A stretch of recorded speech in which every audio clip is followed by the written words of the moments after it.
Hey guys, tonight we're trading in romanticized sepia-toned bank robbers for the real thing. Dust, hunger, sweat-soaked wool suits, and the kind of paranoia that makes you side-eye your own shadow. We're stepping into the getaway car with Bonnie and Clyde. Not the slow-motion movie version, not the glamorous outlaw lovers bathed in golden light. I mean the real, grimy, mosquito-bitten, constantly running for your life version. The version where your office is the front seat of a stolen Ford and your retirement plan is statistically non-existent. Before you get comfortable, just a quick thank you to everyone who suggested this topic. Your ideas genuinely shape these episodes, and I appreciate it more than you know. If you're enjoying this strange little bedtime trip through historical chaos, take a second to like the video and subscribe. It really helps the channel grow. We're also now live on Spotify, so if you'd rather listen there, the link is in the description, and drop a comment letting me know where you're listening from and what time it is. Somewhere out there it's always 2:13 AM, and someone is wide awake rethinking their life choices. Now go ahead and dim the lights, turn on a fan for that soft steady hum, get under a blanket. Maybe tuck your feet in because tonight the law is very real, very armed, and very tired of your nonsense. Let's pause for a moment. Have you ever wondered what it actually felt like to be America's most wanted couple in the middle of the Great Depression? To wake up every morning not knowing if today was a robbery, a car chase, or your last sunrise? What does love look like when it's constantly interrupted by gunfire? How do you brush your teeth when you're sleeping in a ditch outside Joplin? Did they ever relax? Did they argue about directions? Did Clyde complain about gas mileage? Did Bonnie ever just want one normal dinner that didn't involve a shotgun under the table? And here's the big one. Could you handle it? No Wi-Fi, no stable address, no AC, just heat, hunger, and headlines calling you a monster. Well, congratulations. You've just woken up in 1932. The Great Depression is in full swing. Banks are collapsing, farmers are losing everything, and somewhere nearby there's a stolen Ford V8 idling quietly. Clyde is already awake, and you are officially on the run. You wake up in West Dallas in 1910s Texas, and it smells like dust, sweat, and factory smoke. Bonnie Parker is just a sharp-eyed kid in a cramped house, already bored with the limits of her world. She writes poetry about escape while the adults around her worry about rent, and you can feel it. The itch to be somewhere bigger than a two-room home with thin walls and thinner futures. The house itself leans slightly, like it's tired. The boards creak when you shift your weight. The Texas heat presses against the windows in summer, and in winter the wind slides through cracks, like it's been invited.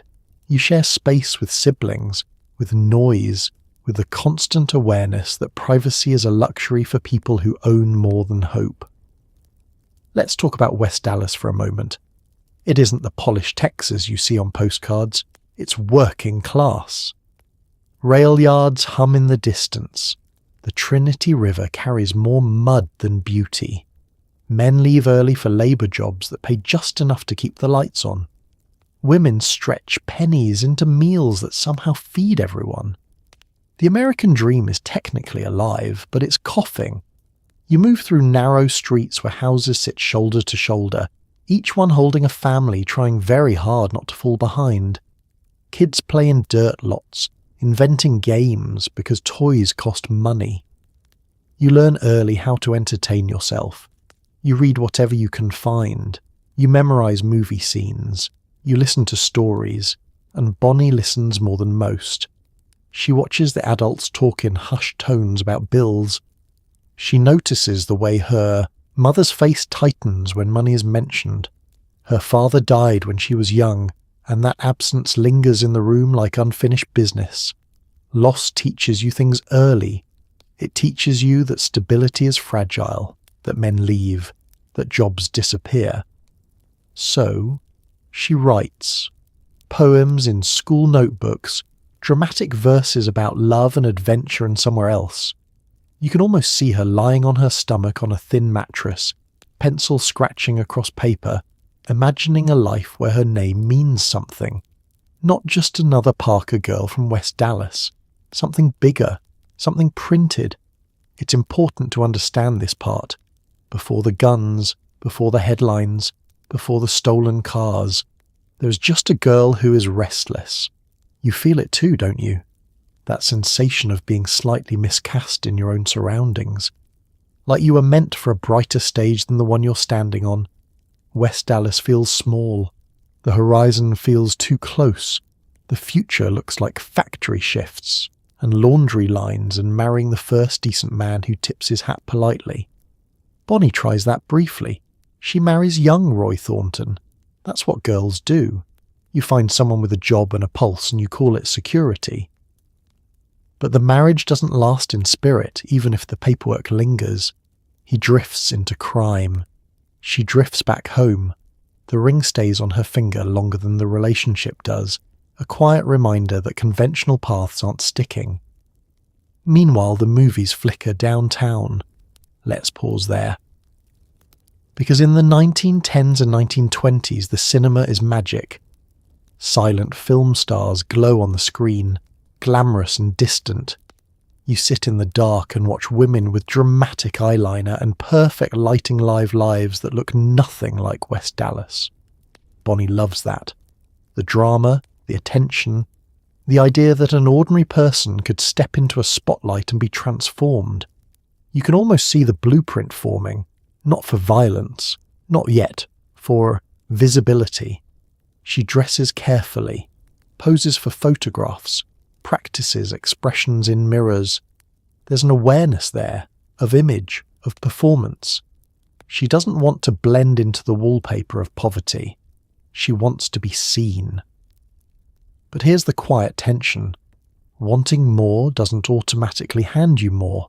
Opportunities for young working-class women in early 20th century Texas are limited. You can waitress, you can sew, you can marry, you can hope. That's about it. Ambition doesn't come with a clear map. So the boredom grows teeth. It isn't loud, it isn't reckless. It's just a low hum under the surface. A sense that life is happening somewhere else, and you're stuck waiting for your turn. And when Clyde Barrow eventually walks into that story, he won't just be a boy. He'll feel like an exit sign. For now, though, you're still in West Dallas.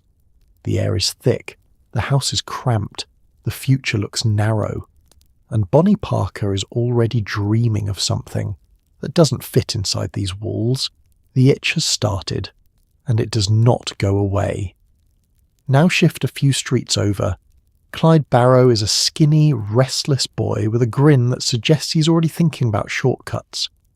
Petty theft starts small, stolen turkeys, borrowed cars that never quite make it back. You can almost hear the engine revving in his head long before he ever grips a steering wheel for real. The Barrow family isn't rich. That's the polite version. The honest version is that money slips through their fingers faster than it ever settles. They move often. They work hard. They stay poor.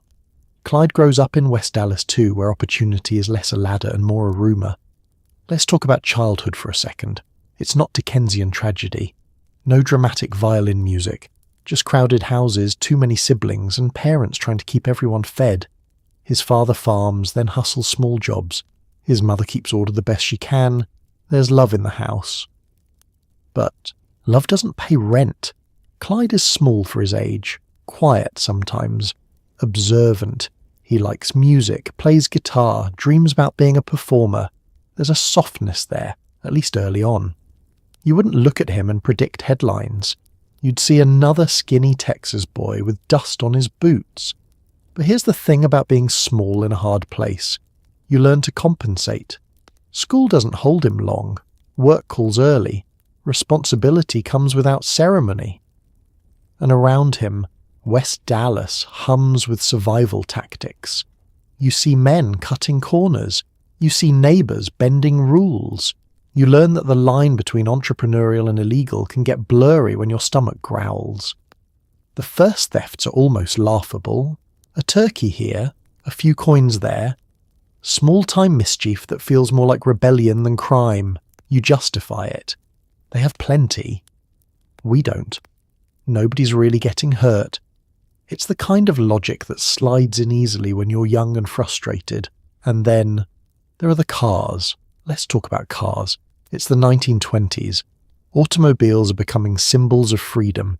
Ford Model Ts rumble through town like mechanical promises. You watch them pass and you don't just see transportation, you see escape. A way out of narrow streets and narrower futures.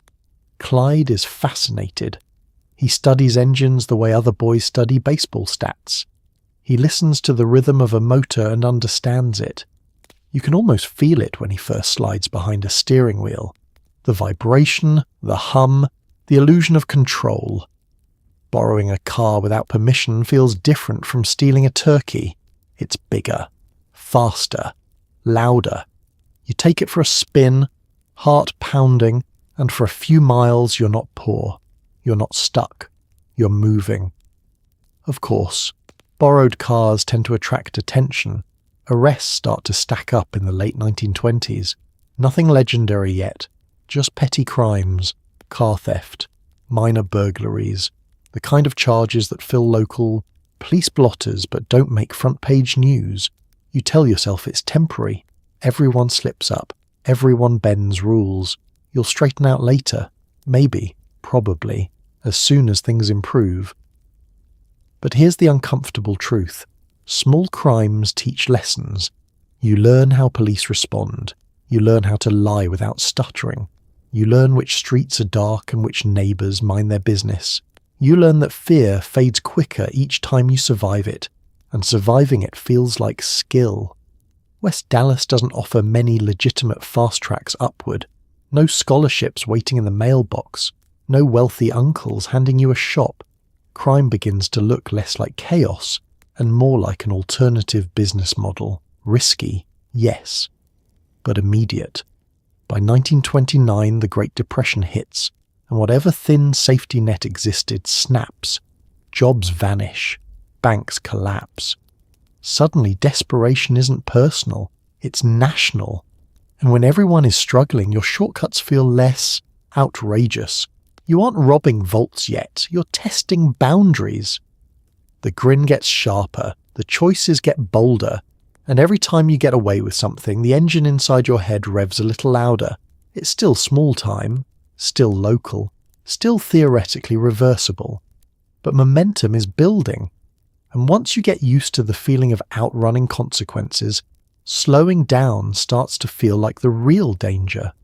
It's 1929, and the stock market crashes somewhere far away, but you feel it anyway. Jobs vanish. Banks close. Neighbours pack up in silence. For Bonnie and Clyde, poverty isn't new, but now it's everywhere. Desperation spreads like dust across Texas highways, and crime starts looking less like rebellion and more like opportunity. The crash happens in New York, but the aftershock rolls straight through Texas. You don't see men in suits jumping from windows. You see something quieter. Hardware stores with fewer customers. Farmers staring at dry fields. Fathers coming home early because there's no shift to finish. Let's step outside for a moment. Main Street looks the same at first glance, same storefronts, same signs. But there's a new heaviness in the air. The bank that once seemed permanent now has a handwritten notice taped crookedly to the door. Closed. Indefinitely. People gather in small groups, not shouting, just staring. Life savings vanish in a paragraph. You feel it in conversations. Men who once bragged about steady work now speak carefully. Women stretch flour thinner, water down soup, pretend the smaller portions are intentional. Pride shifts into survival mode. For Bonnie, this isn't a dramatic fall from luxury. She's always known what it feels like to count coins before buying bread. But now the struggle is shared. The line between respectable and desperate blurs. Your neighbour who once criticised petty thieves is suddenly selling furniture to keep the lights on. It changes the psychology of everything. When you're poor and everyone else is stable, you feel like an outlier. When everyone is poor, it feels like a broken system. Let's talk about banks. In the early 1930s, banks aren't exactly beloved. Farmers lose land after bad harvests. Loans are called in. Foreclosures rise. To many struggling families, banks don't look like pillars of stability. They look like cold buildings with locked doors. You can see how the narrative starts to twist. A young man steals a car. He's reckless. A young man robs a bank that just closed on 3 farms. Suddenly some people squint and say, well, not approval, but understanding. For Clyde, the depression doesn't create his criminal instinct, but it fuels it. If honest work is disappearing anyway, if factory jobs dry up, if the legal ladder is pulled higher and higher out of reach, then shortcuts start looking less like moral failures and more like survival strategies. And for Bonnie, who already feels suffocated by small horizons, the collapse confirmed something she's long suspected. The traditional path isn't safe. Marriage doesn't guarantee stability. Hard work doesn't guarantee security. Respectability doesn't guarantee anything. You feel the roads getting busier. Families pack cars with mattresses and cookware. Dust drifts across highways as people search for jobs that don't exist. The country is moving, restless and unsettled. It's not just Bonnie and Clyde who feel the urge to run. It's America. In that atmosphere, crime adapts. Small-town banks still operate, but with tighter reserves. Grocery stores extend credit until they can't. Gas stations run on thin margins. Robberies increase across the country. Not all of them spectacular, most of them clumsy. You can sense the shift from petty mischief to something more structured. This isn't about stealing a turkey anymore.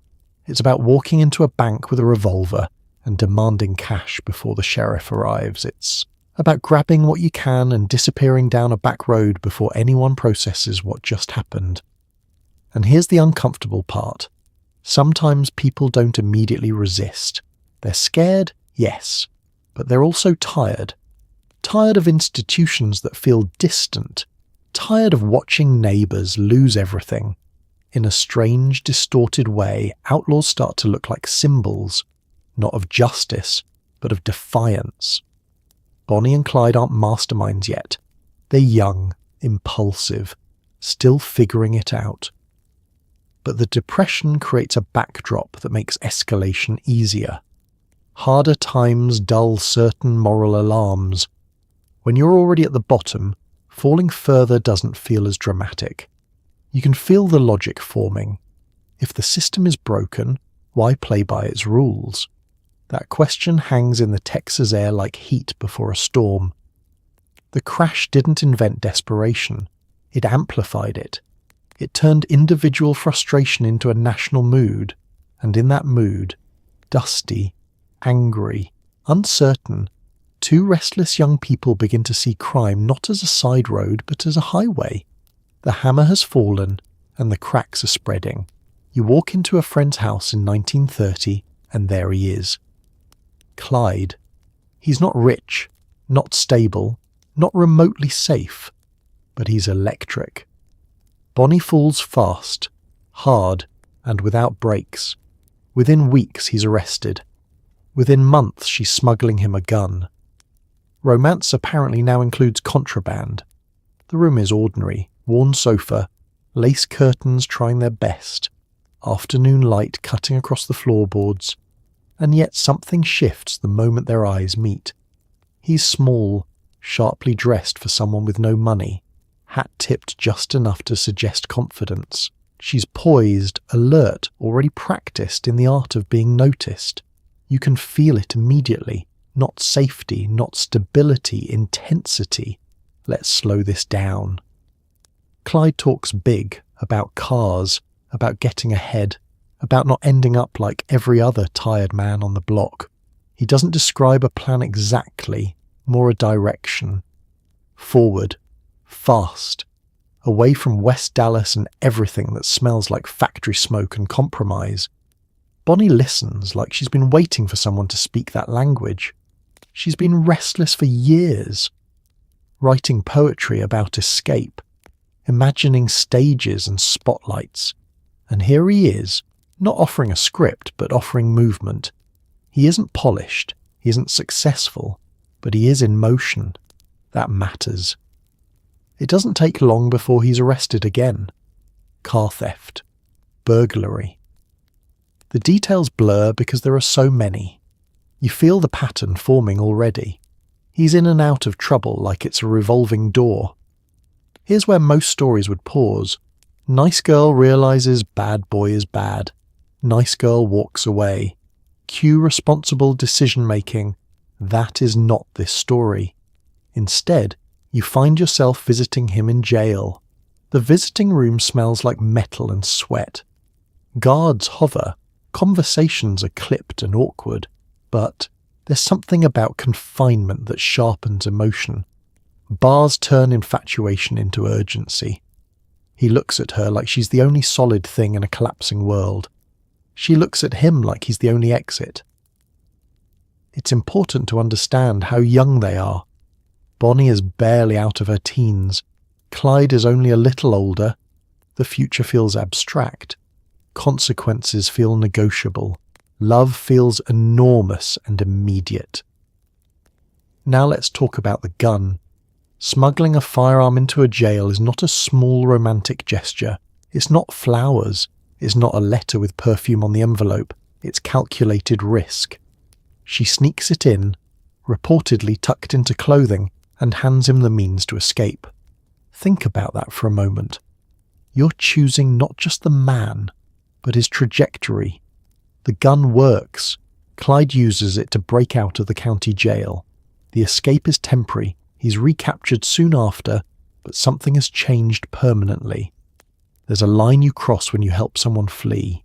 Custody. You can't uncross it. For Bonnie, this isn't passive love.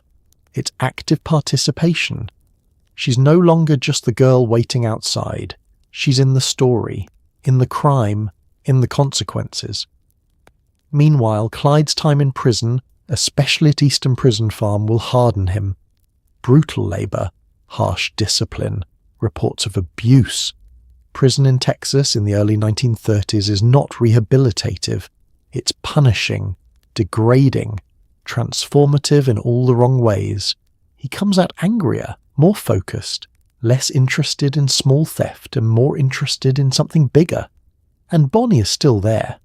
You might ask yourself, why doesn't she step back? Why not choose a steadier life? A safer man? But remember West Dallas. Remember the depression. Remember the narrowness of the options presented to her. Clyde doesn't represent stability. He represents velocity. And for someone who feels trapped, velocity can look like freedom. Their romance doesn't unfold in candlelit restaurants. It unfolds in jail visits, whispered promises, stolen moments between court dates. It's dramatic, intense, fed by obstacles instead of discouraged by them. The danger becomes part of the attraction. You feel it too, don't you? That pull towards something vivid in an otherwise grey landscape. The sense that even chaos is preferable to stagnation. Love, in this case, isn't soft. It's combustible. Within months, they're orbiting each other completely. Loyalty hardens. Plans form. The idea of a shared future, however unstable, feels more compelling than separate, safer paths. Romance apparently now includes contraband, and the engine that's been revving quietly in both of them is about to start roaring for real. Clyde wakes up inside Eastern Prison Farm, and it is not cinematic. It's brutal, violent, and dehumanizing. The guards are harsh. The labor is relentless. You feel the heat baking the fields as men swing axes under watchful rifles. Something in Clyde hardens here. Prison doesn't reform him, it refines him. Let's set the scene properly. Eastham isn't a tidy brick building with quiet corridors and moral lessons. It's part of the Texas prison farm system in the early 1930s. That means cotton fields stretching under a punishing sun. It means chain gangs. It means rifles slung over guards' shoulders while inmates chop, pick, haul, repeat. You wake before dawn because everyone wakes before dawn. The air is already thick. The day promises heat before it even begins. You eat quickly, basic rations, nothing generous, and then you're marched out. Rows of men move in rhythm, tools rising and falling. There is no privacy here, no space to be alone with your thoughts. You're counted, watched, ordered. The sound is constant. Metal striking wood, boots in dirt, guards shouting corrections that are less suggestions and more warnings. If someone slows down, a rifle butt or a whip handle can remind them of the pace. The message is clear. You're not here to reflect. You're here to endure. For Clyde, this isn't just punishment. It's humiliation. He's small, not physically imposing. In a place where strength matters, that makes you vulnerable. Prison hierarchies are brutal. Violence between inmates isn't rare. Reports from Texas prison farms during this era describe beatings, abuse, intimidation. Eastham has a reputation, and not the comforting kind. You learn quickly that survival depends on adaptation. You keep your head down, you watch who has power, you calculate which alliances matter, you don't talk more than necessary, you don't show weakness unless you're sure it won't be exploited. This is not a reform school, it's a pressure cooker, and under pressure, metal changes shape. Clyde had flirted with crime before, petty theft, car stealing, fast exits, but Eastham sharpens his resentment. The guards are symbols of authority. The institution itself becomes a target in his mind. Every command reinforces narrative. The system is not neutral, it is hostile. Let's talk about the heat again, because it matters. Texas heat in the fields is relentless. Sweat stings your eyes, your shirt clings to your back, your hands blister around tool handles. You move because stopping is not an option. You swing because rifles behind you are not decorative. You feel smaller than ever, and when a man feels small long enough, he starts looking for ways to feel large again. There are stories, some documented, some whispered, about the harshness inside Eastham. In later years, Clyde reportedly spoke about brutal treatment there, about experiences that left psychological scars. Whether every detail can be verified or not, the pattern is clear. Prison did not soften him. It stripped him, and what remained was harder. You begin to think differently inside those fences, not about reform, about revenge, about never coming back, about making sure that if you run again, you run smarter. Even the escape attempt before he's eventually transferred and later released reveals something important. Clyde is willing to risk more now, smuggling weapons, plotting movement, testing weaknesses in the system. The farm teaches him logistics. You observe guard rotations. You study how long it takes for a response team to reach a disturbance. You notice which men break and which men endure. Information becomes currency. And in the quiet moments, if there are any, you make promises to yourself. Never again. Never under someone else's boot. When Clyde eventually leaves Eastham, he is not the same restless car thief who entered. The experience has clarified something. Crime will not be casual, it will be strategic, and it will not be small. Prison hasn't scared him straight. It has convinced him that the straight path leads right back to the fields. So when you step back into open air, beyond the fences, beyond the rifles, the world feels different. Not kinder, just wider. And if the system is an enemy, then running from it isn't just survival, it's war. The heat of Eastham doesn't fade quickly, it lingers, and it will shape every decision that follows. Smuggled gun in hand, Clyde bolts from prison in 1930. You can feel the panic in your throat as he runs. It's messy, it's chaotic, it's temporary, but once you've escaped once, the line between citizen and fugitive is officially gone. Let's slow that moment down. It isn't a slow-motion movie scene. There's no dramatic orchestra swelling in the background. There's dust, shouting, the metallic taste of fear. The gun, quietly smuggled in with Bonnie's help, feels heavier than it should. Not just because of the metal, but because of what it represents. You don't casually escape prison. You declare war on your own future. The break itself is frantic. A guard distracted. A narrow opening. Clyde runs because standing still is not an option. Every step feels louder than it is. Every breath burns. You don't think about the long-term consequences. You think about distance, trees, fences, open space. Freedom smells like sweat and dirt. For a few days, maybe a little longer, you are out. The world feels enormous again.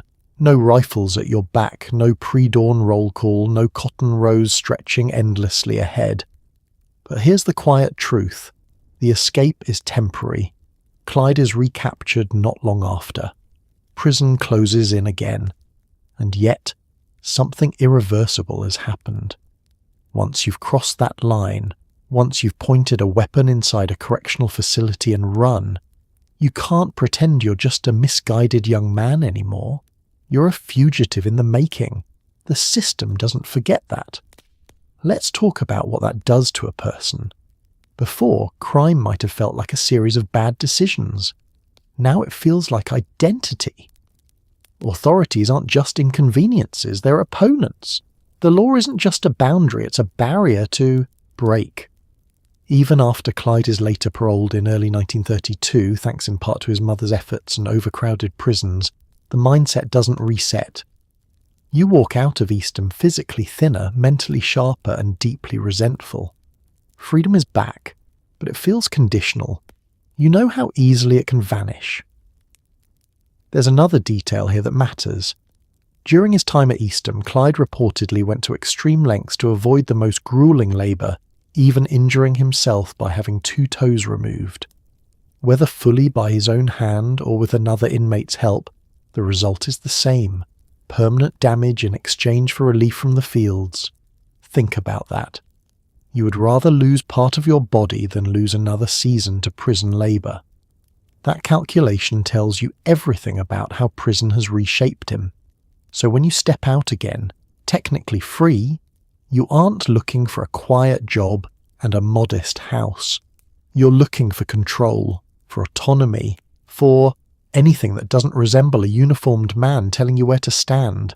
Bonnie is still there, still loyal, still restless, still believing that together they can outrun the ordinary, but now the stakes are higher. Let's pause and breathe for a moment. Imagine trying to go back to normal life after that, after prison farms, after escape attempts, after knowing how thin the line is between open sky and barbed wire. You take a factory job, the whistle blows and it sounds too much like a guard's command. You answer to a foreman, it feels too similar to being counted at dawn. You sit still for too long, your mind starts mapping exits. Normalcy becomes suffocating. The escape didn't just change Clyde's record, it changed his tolerance. He has seen the inside of the system, felt its weight, tested its weak points, and even though that first escape was temporary, it proved something crucial. Walls can be breached, and if walls can be breached, so can everything else. From this point forward, there is no clean return to respectability. Even if he tried, suspicion would follow. The law would remember. Employers would hesitate.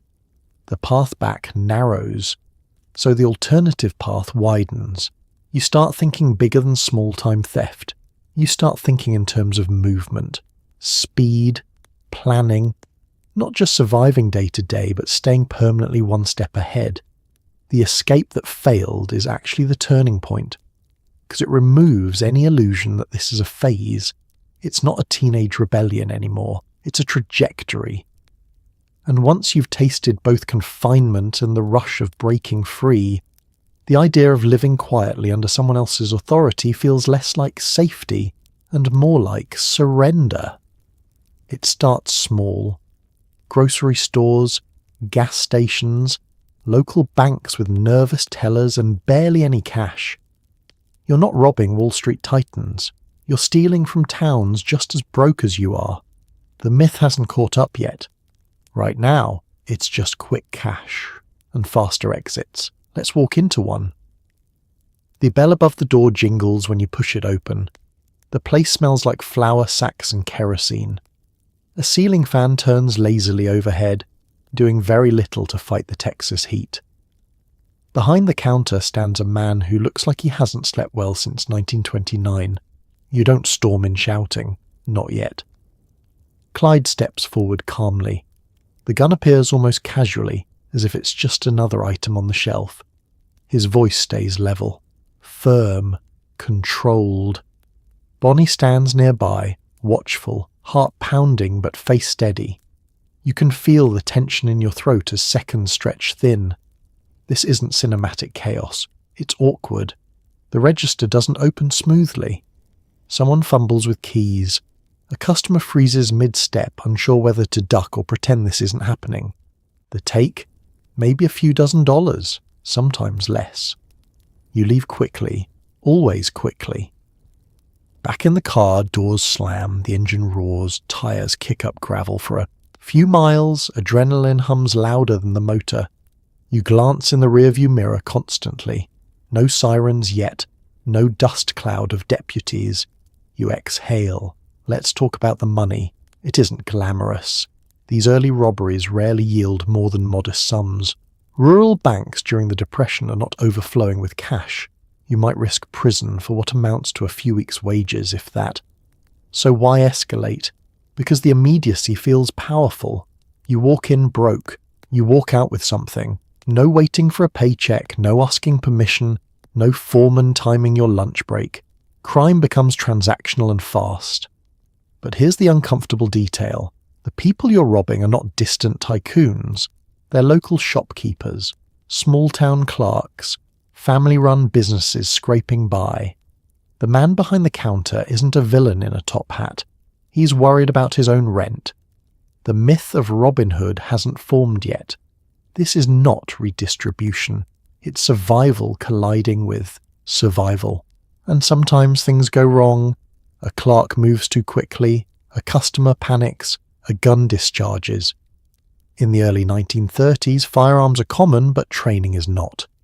A split-second decision can turn a tense robbery into something irreversible. You begin to notice how thin the margin is between theft and tragedy, between escape and arrest. After each job, you adjust. Timing improves. Roles become clearer. Clyde handles the commands. Bonnie watches the room, scanning faces, doors, hands. You park strategically now, engine angled toward the road, not boxed in. It becomes procedural. You study small-town layouts. Note which banks have only one entrance. Observe sheriff patrol patterns. You learn that Saturday mornings are busier, that payroll days mean slightly fuller tills. The robberies are not random bursts of chaos, they're experiments. And with each successful exit, confidence grows. So does attention. Local newspapers start printing short columns about a pair of robbers travelling by car. Descriptions circulate: height, hair, clothing. Nothing glamorous yet, just warnings. But something else is happening too. In a country where banks have foreclosed on farms and left families stranded, there's a flicker, just a flicker, of reluctant fascination. Some people shake their heads in disgust. Others whisper, well, at least somebody's taking something back. It's not widespread admiration, it's curiosity. You feel it when townsfolk stare a little longer at the Ford V8. When a gas station attendant studies your face before handing over change. Recognition is creeping in. The robberies become slightly bolder, not because the money is life-changing, but because momentum is addictive. Every clean getaway reinforces a belief. We can do this. We are faster, smarter, just ahead of the law, for now. But understand this clearly, these are not grand heists. There are no vault explosions or elaborate disguises. It's dusty roads, nervous clerks, Modest cash draws and two young people moving too fast to think long term. The myth hasn't caught up yet. There are no ballads, no romantic headlines, just police reports and growing files. It's still small, still theoretically stoppable, but the exits are getting cleaner, the entries are getting colder, and each time you walk into a store with a gun instead of a resume, the line between temporary desperation and permanent outlaw fades a little more. Quick cash, faster exits, and a road that's starting to feel like the only direction left. You slide into the driver's seat of a stolen Ford V8, and suddenly you understand Clyde's obsession. It's power, speed, control. The engine roars, and for a moment, you're not poor, not hunted, you're flying.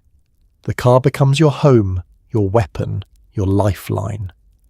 Let's talk about why this particular car matters.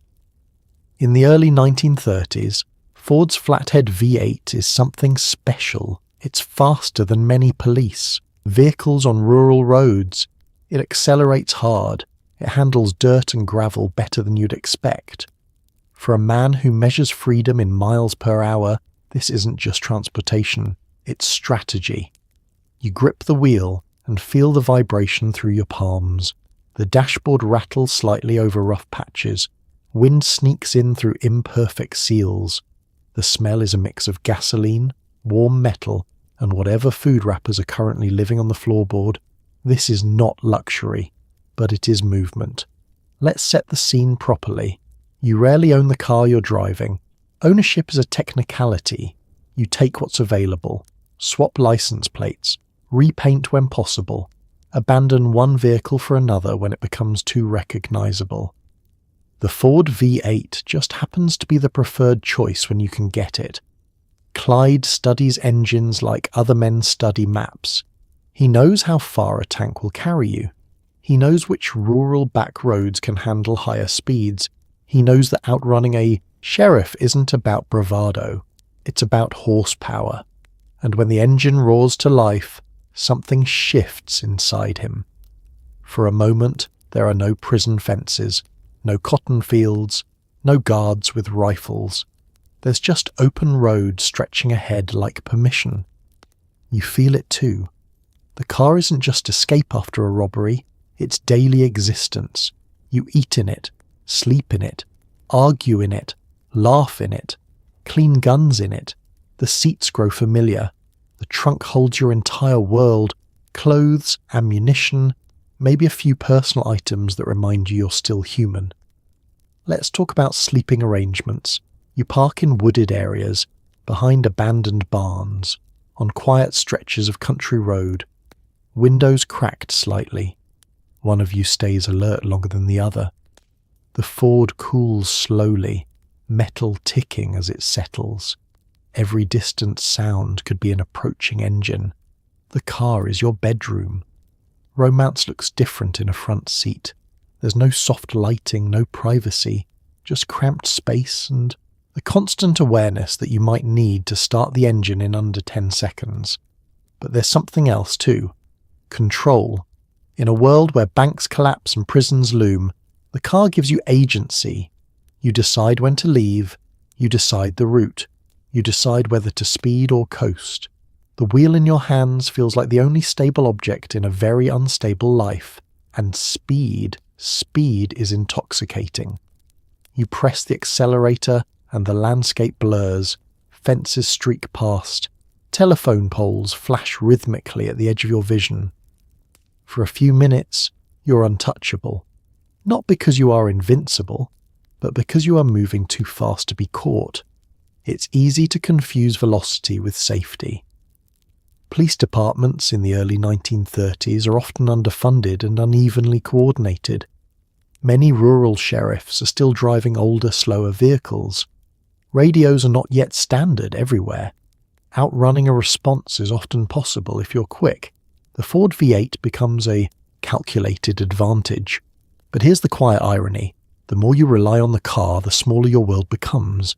Your life narrows to highways and fuel stops, to scanning rear-view mirrors, to calculating distance between towns.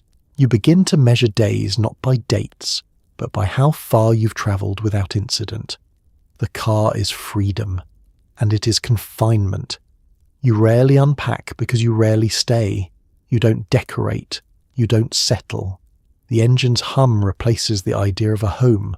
Stability becomes synonymous with motion. You start thinking in routes instead of futures. When newspapers describe the getaway car, they reduce it to a detail. But inside that vehicle, entire decisions are made, arguments unfold, plans sharpen, fear rises and falls. The stolen Ford V8 is not just part of the story, it is the story's backbone. Because as long as the engine starts, you believe you can outrun consequences. As long as the tank isn't empty, you believe the road is endless. And as the miles stack up beneath worn tyres, you don't yet realise that every escape depends on one fragile truth. Eventually every road narrows, night falls, and you pull into a roadside tourist cabin under fake names. The bed is lumpy. The curtains don't quite close. Guns are hidden under pillows. You sleep lightly. Every knock on the door sounds like the end. Romance looks different when it's sleeping beside a loaded bar rifle. Let's take a breath and look around. It's the early 1930s, and roadside tourist camps are popping up along highways across Texas, Oklahoma, Missouri. Small wooden cabins, a single bulb hanging from the ceiling, a wash basin in the corner, maybe a thin towel if you're lucky. Privacy for a few dollars a night and no questions asked, at least in theory. You park the Ford carefully, angled toward the road, always angled toward the road. Clyde goes inside first, pays cash, signs a fake name in the little ledger book with a hand that doesn't shake. You stand beside him, calm, composed, like any travelling couple passing through. The clerk glances at you once, maybe twice. People are used to strangers now. The depression has everyone drifting. Inside, the cabin smells faintly of bleach and old wood. The bed creaks when you press down on it. Springs complain loudly enough to make you wince. You immediately begin your routine. Guns out of sight but within reach. Windows checked. Back exit located. Curtains tugged as far as they'll go, even though they leave thin slivers of outside world exposed. Let's talk about those slivers. Through them, you see headlights pass occasionally. Hear gravel crunch under unfamiliar tyres. Every sound stretches your nerves tighter. A door slamming in the neighbouring cabin might be nothing, or it might be everything. You don't fully unpack, there's no point. Clothes stay folded in small piles ready to be grabbed. Ammunition sits organised near the bed. Clyde often keeps the Browning. Automatic rifle, heavy, military surplus, powerful, close at hand. It's excessive for a quiet night in a wooden cabin, but that's the point. Excess feels safer than vulnerable. Romance shifts in this atmosphere. There are no long, carefree evenings, no lingering over dinner, no safe domestic rituals. Instead, intimacy happens between strategy sessions, between whispered discussions about routes and towns to avoid, between checking the newspaper for fresh descriptions of your faces. You lie side by side on that narrow mattress. You talk in low voices, sometimes about the future, sometimes about nothing at all. Bonnie might jot a few lines of poetry in a notebook under the weak glow of that single bulb. Clyde might clean a gun methodically, the soft click of metal on metal oddly soothing. It's quiet work, precise work. You sleep in fragments.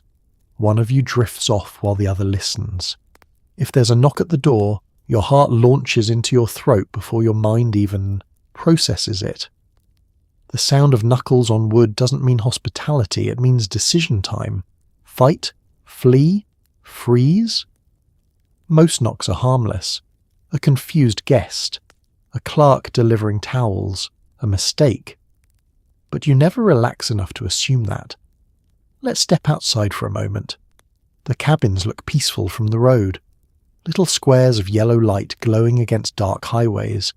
Passing drivers see ordinary travellers resting for the night. They don't see the loaded weapons, the fake names, the tension that hums under the silence. You wake before sunrise more often than not, leave before the office opens fully, no lingering breakfast, no goodbyes. The cabin door clicks shut behind you, and for a brief moment it looks like any other rented room. But you are never really staying. Tourist cabins offer the illusion of normal life. A roof, a door you can lock, a mattress that isn't a car seat. For a few hours you can pretend you're just another couple moving west in search of work. But the illusion never lasts. The guns under the pillows remind you. The ledger book with the false name reminds you. The way you park facing the road reminds you. Romance in this world isn't candlelight. It's shared vigilance. It's trusting the person beside you to wake at the slightest shift in air. It's knowing that if things go wrong, you move together. Fast, without hesitation. The tourist cabin is a pause button. Not safety, just a breath between sprints. And as night gives way to grey morning light, you load the car again, engine turning over with familiar certainty. The cabin fades in the rearview mirror. Another temporary shelter. Another night survived. Another reminder that even when you stop moving, you are never truly still. April 1933, Joplin, Missouri. You wake to gunfire. Police have surrounded the apartment. Bullets tear through walls. Glass explodes inward. When it's over, officers are dead and you're running again, but this time you leave. Something behind, photographs. Smiling. Posing with guns. The legend begins. Let's rewind just a few hours before the bullets start flying. You're holed up in a modest garage apartment in Joplin. It's supposed to be temporary. Everything is always temporary. The place smells faintly of oil from the garage below and cigarette smoke that never quite clears. Clyde, Bonnie, Buck Barrow, Clyde's older brother, Blanche. A cramped, tense arrangement of too many people and too many weapons in too small a space. You've been staying put longer than usual. That's the first mistake. Neighbours notice things. Late night comings and goings, men carrying guns too openly, the sound of target practice drifting across a quiet Missouri neighbourhood. In 1933, that kind of behaviour stands out. Someone calls the police. Early morning. You're half awake when the first shots crack through the air. It doesn't register at first. For a split second, your brain insists it's something else. A car backfiring, a door slamming, then glass shatters, plaster bursts from the wall near your head. The air fills with dust and cordite. Someone shouts. Clyde is already moving, grabbing weapons with frightening efficiency. There's no time for strategy sessions now, just instinct. Let's talk about the chaos. The police who arrived didn't expect a war. They believed they were responding to bootleggers. Routine trouble. They didn't know they were facing heavily armed fugitives with military-grade firepower, including that Browning automatic rifle. Bullets rip through thin apartment walls like they're paper. You drop low, crawl, return fire. The room fills with smoke and screaming. Blanche panics. Buck tries to position himself near a window. Bonnie scrambles for cover. The floor vibrates with each shot from the bar. Outside, officers shout commands that dissolve into confusion. Within minutes, though it feels like hours, 2 lawmen are fatally wounded. Detective Harry McGinnis and Constable Wesley Harriman. The shootout leaves others injured. It's brutal, fast, unforgiving, and then suddenly it's over. You flee, down the stairs, into the yard, toward the car, always toward the car. The Ford V8 roars to life, and once again the road becomes your only ally. But this escape feels different, heavier, because something irreversible has happened. Until now the violence has been escalating, yes, but Joplin is loud, public, deadly. Police officers are killed in a residential neighbourhood. This isn't a quick robbery gone wrong. It's a full gun battle in daylight. The law will not treat this as minor. As you speed away from Joplin, you leave behind more than shell casings and broken glass. You leave photographs. Let's pause there. Inside the apartment, authorities discover a roll of undeveloped film. When processed, the images are startling. Bonnie posing with a cigar, though she didn't actually smoke cigars regularly. Bonnie aiming a rifle, playful, confident. Clyde grinning beside her, guns displayed casually like props. The photos are theatrical, stylized, almost humorous in their boldness, and newspapers devour them. Suddenly you aren't just names in police reports. You have faces, attitude, personality. The public sees a young couple posing defiantly with weapons, as if they're starring in their own outlaw production. The legend accelerates. Never mind the dead officers, never mind the wounded. The images travel faster than nuance ever could. In a country weary from the Depression, the idea of brash young fugitives taunting authority catches attention. You feel it almost immediately. Roadblocks increase. Police coordination improves. Descriptions circulate widely. No more anonymity. Faces are now known. Inside the car, the mood shifts. This isn't just running anymore. It's being hunted. Bonnie, who once wrote poetry about escape, now finds herself part of a national story. Clyde, who once craved speed and control, now understands the scale of what he's triggered. The Joplin shootout changes everything. Before, you were criminals. Now, you're symbols. Symbols are harder to hide. As the miles stretch out behind you and Missouri fades into the distance, you can feel the temperature rising, not in the air, but in the pursuit.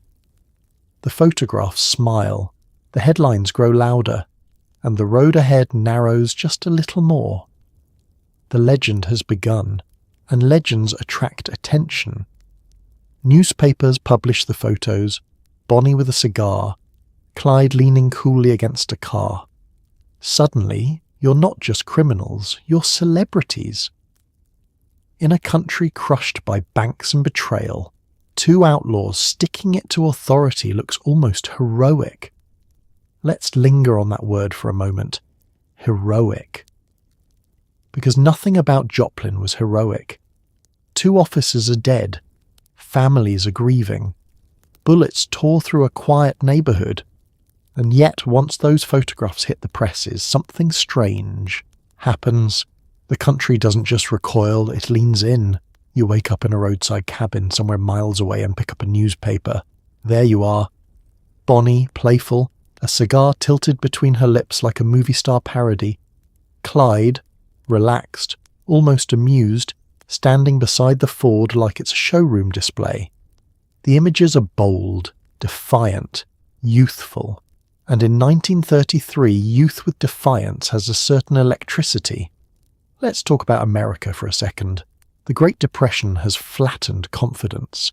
Banks have failed. Savings have vanished. Men stand in bread lines. Farmers lose land that's been in their families for generations. Authority doesn't feel protective anymore. It feels distant, cold, unreliable. So when 2 young outlaws appear in newspapers smiling at the very idea of the law, it scratches an itch. You can almost hear the whispers. Did you see that girl? She's not afraid. They're giving the police hell. It isn't universal admiration. Plenty of people are horrified. But fascination spreads quickly. The story becomes cleaner in retelling. They rob banks. They outsmart sheriffs. They vanish into the countryside. Details soften, edges blur. The fact that many of their early robberies targeted small-town businesses, less dramatic. The fact that real people are harmed, less photogenic. The photos matter more. Bonnie becomes something unusual for the time. A young woman visibly armed, visibly confident, visibly unafraid. She doesn't fit the image of a meek Depression-era wife waiting patiently at home. She looks like she chose this. And that unsettles and intrigues people in equal measure.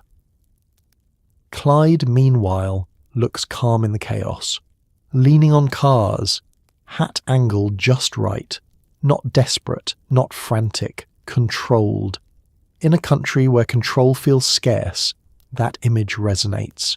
You feel the shift in real time. Gas station attendants look at you longer. Some stare in shock, others almost smile. A few ask for confirmation without asking. Directly. You become aware of your own posture, the way you exit the car, the way Bonnie adjusts her hair. Image becomes strategy, because if people hesitate, if they're dazzled for even a second, that second can buy you space. But here's the strange tension. Fame and survival do not mix well. The more recognizable your faces become, the smaller your safe spaces grow. Every newspaper rack becomes a reminder that you're no longer anonymous. Children cut out your photos. Adults debate your morality over coffee. You are myth in progress, and myths simplify. They don't include sleepless nights and cramped cars. They don't include counting bullets or arguing quietly over routes. They don't include the fear that creeps in when headlights linger too long behind you. They include the pose, the grin, the cigar. For Bonnie, who once dreamed of visibility, this is a twisted version of it. Her face is printed nationwide. Her name spoken in cities she's never seen. She writes poetry that will later be published in newspapers, carefully crafted verses about loyalty and destiny. She understands the power of narrative. Clyde understands speed. Together, they begin to live in two realities. The real one, dusty roads, loaded guns, constant movement. And the public one, romanticized, exaggerated, dramatic. America, battered and bruised, projects something onto them. Rebellion, defiance, a tiny fantasy that someone, somewhere, is pushing back. But here's the quiet truth you feel in your chest as you drive at dusk. Being loved from a distance is not the same as being safe. The headlines grow larger, the reward money grows higher, and while parts of the country flirt with the idea of you as folk heroes, law enforcement grows increasingly determined. You're no longer just criminals slipping through small towns. You are a story, and stories travel faster than cars. America may be falling in love, but love, especially the kind built on photographs and headlines, is fickle, and it rarely protects you when the road finally runs out. But the glamour cracks fast. Officers die.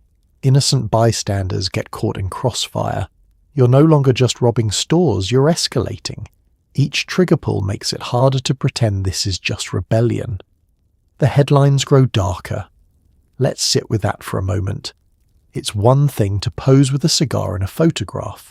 It's another to stand over the aftermath of gunfire and understand that someone isn't getting back up. In the early robberies, you could still tell yourself a story. Quick in, quick out, nobody hurt, just money changing hands. But as the months pass, the stakes rise. Law enforcement responds more aggressively. Deputies approach vehicles with weapons drawn. Tension tightens on both sides, and tension plus loaded guns is a volatile equation. Picture a roadside stop. A sheriff flags you down, suspicious of out-of-state plates. You pull over. The air is thick with heat and unease. Hands hover too close to holsters. Words are exchanged, sharp, clipped, nervous.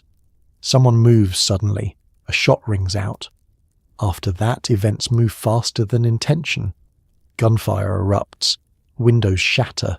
Dust leaps from the roadside. When it's over, an officer lies still. You drive away because that's what you do now, drive away. But something follows you. Not sirens. Wait. The public myth doesn't always mention the specifics. It condenses the violence into headlines. Shootout. Fugitive. Manhunt. It rarely lingers on names or families, but you can't avoid the details entirely. You hear them whispered. You read them in smaller print. A patrolman killed in the line of duty. a deputy shot during a routine stop, a civilian wounded in the chaos of a robbery gone wrong. Each event narrows the narrative. This is no longer playful defiance, it's lethal. Let's talk about escalation. The more heavily armed you become, the more heavily armed your pursuers respond. Clyde favours the Browning automatic rifle for a reason. It's powerful, capable of overwhelming return fire. But that kind of firepower changes encounters. It turns tense moments into battlefields. You start preparing for violence as a certainty, not a possibility. Routes are planned not just for escape, but for firefights. Ammunition is stocked like rations. Windows are chosen for sightlines. The language between you shifts. Less romantic, more tactical. Bonnie, who once imagined spotlight and drama, now lives inside something darker. She remains loyal, fiercely so. But the air around you both is heavier. Jokes come less easily. Laughter feels thinner, and the headlines reflect it. No longer just daring couple outwits police. Now it's killer gang strikes again. Rewards increase. Cooperation between states improves. Texas Rangers begin studying patterns. Law enforcement stops underestimating you. The public fascination doesn't vanish overnight, but it fractures. Admiration mixes with fear, because blood has a way of clarifying things. You can't stand in the aftermath of a shooting and fully convince yourself this is symbolic rebellion. It's personal now. Real men in uniforms have families. Real civilians have names. The Depression may have soured opinions about banks, but it hasn't erased empathy. There's also another reality creeping in. Every death makes surrender less likely. From the law's perspective, you are no longer misguided youths. You are armed fugitives with a history of killing officers. Negotiation becomes improbable. Capture becomes priority. Dead or alive starts appearing in conversations. Inside the car, the atmosphere changes. You still move, still rob, still run. But the illusion of playful outlaw life has cracked. There are nights when silence lingers longer than usual, when headlights behind you feel like judgment instead of inconvenience. You might try not to think about faces, about the way a man looked just before he fell, about the split second between pulling a trigger and the irreversible result. But those moments don't disappear. They ride with you. The road feels narrower now, not just because police are closer, but because morally, emotionally, there are fewer exits. You can't rewind to petty theft. You can't unfire a weapon. The reality of blood doesn't care about photographs. It doesn't care about newspaper romance. It stains the narrative permanently, and as the miles continue to stack beneath worn tires, one thing becomes painfully clear. The legend might be growing. But so is the cost. There are days you don't eat properly. Gas money runs low. Clothes stay dirty. Bonnie's hair is done with care, but it's done in cramped car mirrors. Fame doesn't pay for dinner. The Depression doesn't offer sympathy discounts. Let's be honest about something. For all the headlines and whispered admiration, most days on the run are not glamorous. They are logistical puzzles with a growling stomach as background music. You wake up stiff from sleeping half upright in the Ford. Your neck aches. Your mouth tastes like old coffee and nerves. The sun is already rising, and with it comes the immediate question. How far can you go on what's left in the tank? Gas isn't free. Food isn't either. You count the money from the last job. It looks like more in a pile than it actually is. Handful of bills, some loose coins. After fuel, after ammunition, after occasional bribes or emergency supplies, what's left doesn't stretch far, so breakfast becomes optional. Maybe you split a stale loaf of bread bought the night before. Maybe a tin of sardines eaten straight from the can with a pocket knife. Sometimes just coffee, cheap, bitter, filling enough to quiet the worst of it. Let's talk about appearance, because image still matters. Bonnie smooths her hair using the small rearview mirror. Elbow pressed awkwardly against the window frame, she applies lipstick carefully despite the cramped space. There's pride in that ritual. Control in small details. Even if the dress is wrinkled and the hem dusty, she wants to look composed. You might be hungry, you might be hunted, but you will not look defeated. Clyde wipes his hands on a rag that's seen better days. Oil smudges never quite leave his fingers. Shirts are rotated, not replaced. Laundry happens rarely, maybe at a friendly house, maybe not at all for weeks. Dirt becomes a layer you stop noticing. The car smells like sweat, gasoline, and road dust. Let's pause and step into a small-town diner. You walk in cautiously. Choose a table with a clear view of the door. Order something inexpensive, maybe eggs if they're cheap, maybe just pie and coffee. You eat quickly, not because you're rude, but because sitting still too long feels dangerous. Every stranger could be someone who recognizes you.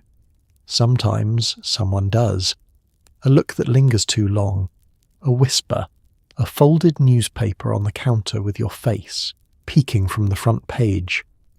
Fame might turn heads, but it also tightens your window of comfort. So you leave before the bill feels suspicious. Back on the road, hunger becomes part of the rhythm. There are days when you simply miscalculate. A robbery yields less than expected. A gas station clerk empties a register that barely had anything in it. You spend more on ammunition than you planned. Suddenly, dinner is uncertain. It's not starvation, but it's constant edge of enough. And here's the irony. The public may imagine lavish outlaw feasts, steak dinners, champagne toasts, but reality is far less cinematic. You're more likely to eat canned beans on the side of the road than dine like bandit royalty. The depression doesn't pause for your legend. Other families are hungry too.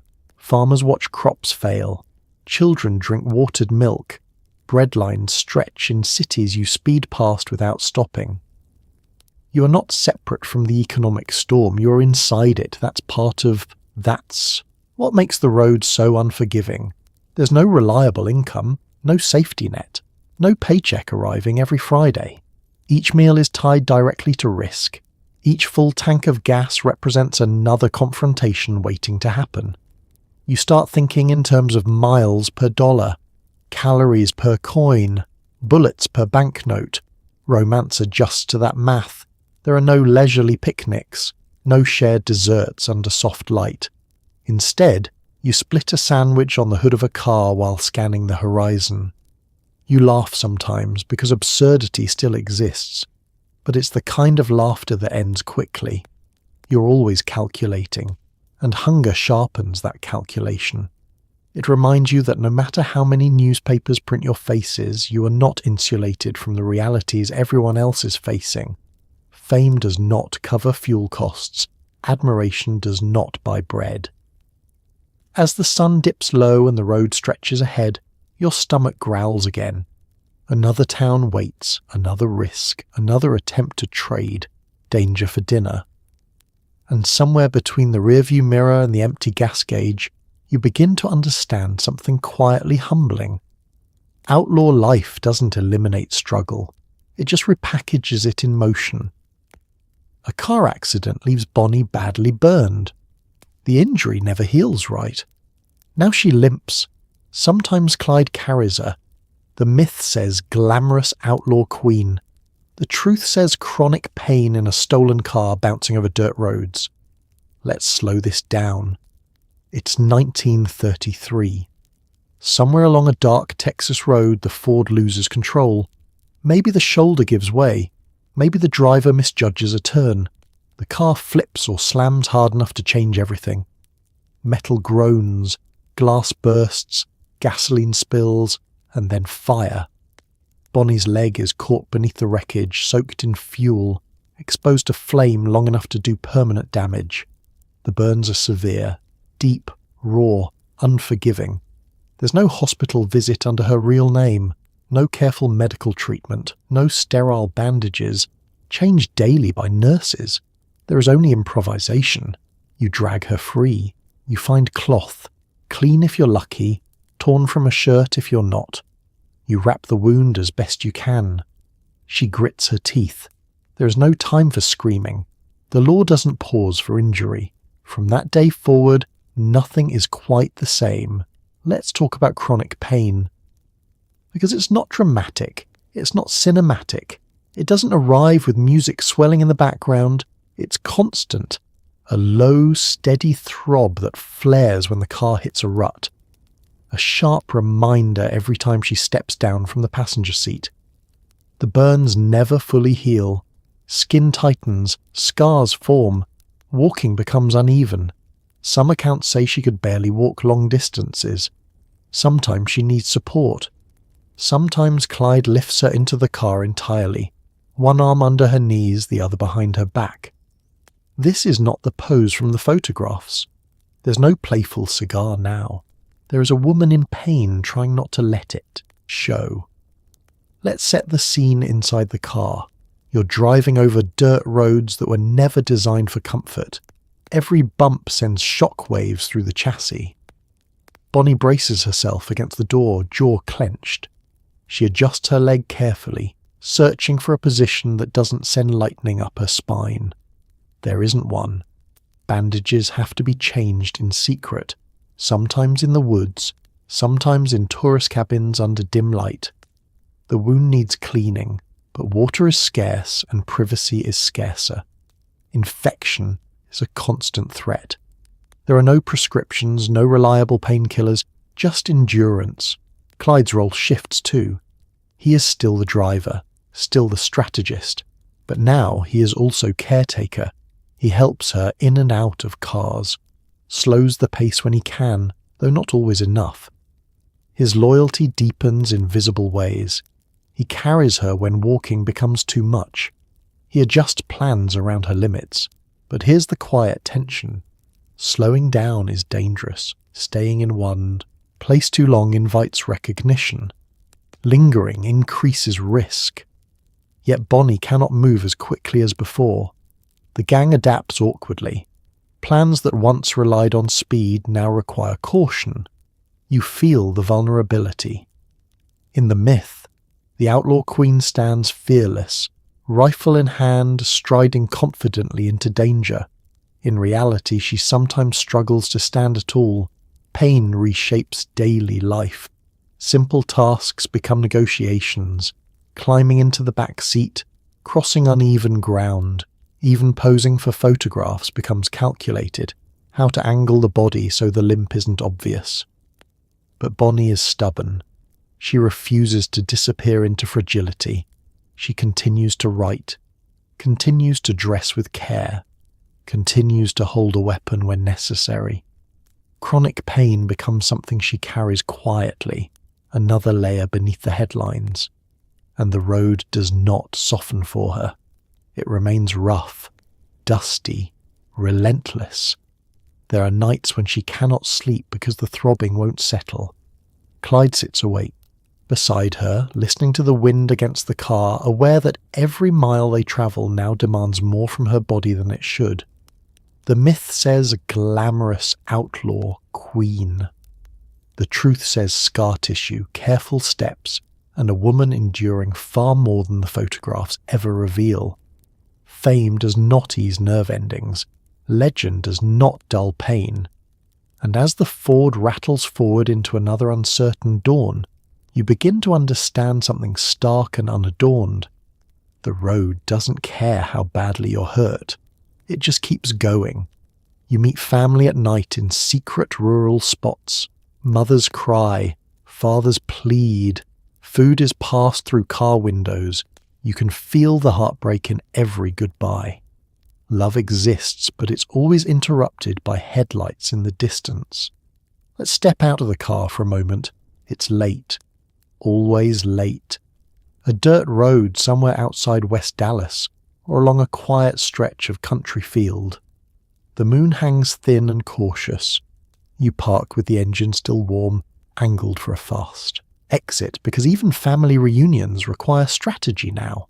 They arrive separately, no large gatherings, no bright porch lights, just silhouettes emerging from darkness, your mother's familiar shape, your father's careful stride, maybe a sibling trailing behind with eyes too wide for their age. The first few seconds are awkward. No one knows whether to hug or scold. Then someone moves first. Arms wrap tight. Too tight. Bonnie's mother presses her cheek against her daughter's hair as if she can memorize the texture. Clyde's parent search his face for signs of something, regret maybe, safety at least. Let's talk about the food. There's always food. A paper sack pushed through the car window, biscuits wrapped in cloth, fried chicken if someone managed it, maybe a jar of preserves. It's not just nourishment. It's proof that you are still someone's child, not just a headline. You eat standing beside the car, glancing over shoulders between bites. Conversation comes in, bursts. Are you safe? You should turn yourself in. This can't last forever. Fathers try logic. Mothers try tears. You nod. You deflect. You promise nothing. Because what could you promise? That you'll stop. That you'll surrender. That you'll come home and live quietly while the law circles like vultures. The truth is, home isn't safe anymore either. Police watch the families, question them, follow rumours. A visit risks drawing attention. Everyone standing under that moonlight understands the stakes. Love exists here. It's just wrapped in fear. Let's pause and breathe in that tension. A mother smooths her daughter's hair and notices the limp more clearly now. The burned leg doesn't hide well under lamplight. Eyes flicker downward. Questions form but don't fully land. Clyde's mother grips his hands and feels how thin he's become. The road is taking its toll. There's no illusion in these moments. No playful posing. Just tired young people and even more tired. Parents. You can feel the pleading in their voices. Come home. This isn't who you are. We can fix this. We can figure something out. But the road has its own gravity. Turning back doesn't feel possible. Too many names in police reports. Too many funerals tied to your trail. Surrender is not just an apology. It's a likely life sentence. Or worse. Headlights appear in the distance. Every time. Maybe it's just a passing truck. Maybe it's a farmer heading home. But the sight slices through the reunion like a knife. Conversations stop mid-sentence. Clyde's posture stiffens. Bonnie's hand moves instinctively toward the door. Time compresses. You hug quickly now, harder, more desperately, because each goodbye carries the unspoken possibility of being the last. Mothers whisper prayers against your collar. Fathers try to sound firm, but their voices crack at the edges. Siblings watch silently, absorbing a version of adulthood they never asked to see. Then it's over. Doors slam. The engine turns. Gravel spits from beneath the tyres. The figures in the rearview mirror grow smaller until they blur completely. Inside the car, silence settles. Food sits half-eaten on the seat. The warmth of family lingers faintly, already fading into road dust. Bonnie might wipe at her eyes discreetly. Clyde stares straight ahead, jaw tight. You don't talk much after these meetings. Because what is there to say? You're loved. And you are lost. Both things are true at once. The myth of outlaw glamour rarely includes these nights. It doesn't include mothers begging in whispers or fathers staring at their sons like they're memorizing them. It doesn't include food passed through car windows as if the vehicle itself is a barrier between worlds. But this is part of it. The cost that doesn't make the front page.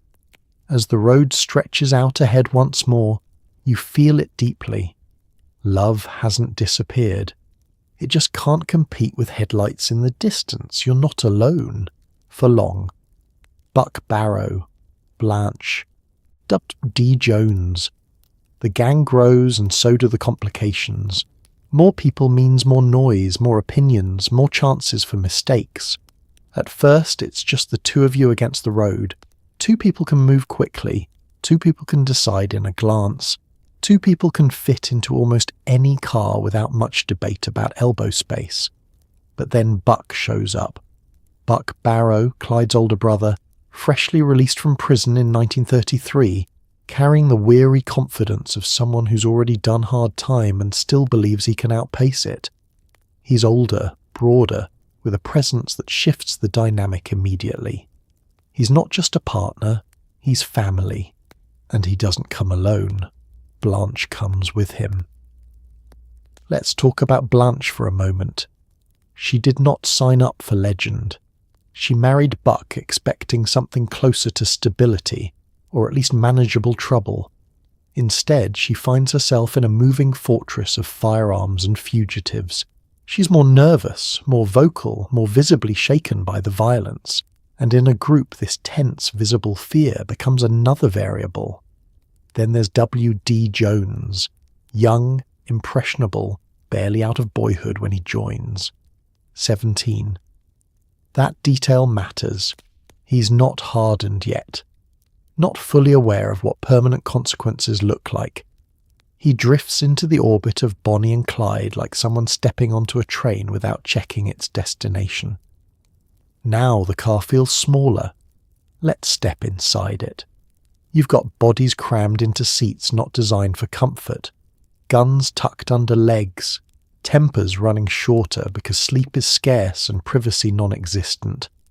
Every decision requires discussion. Every disagreement carries more weight.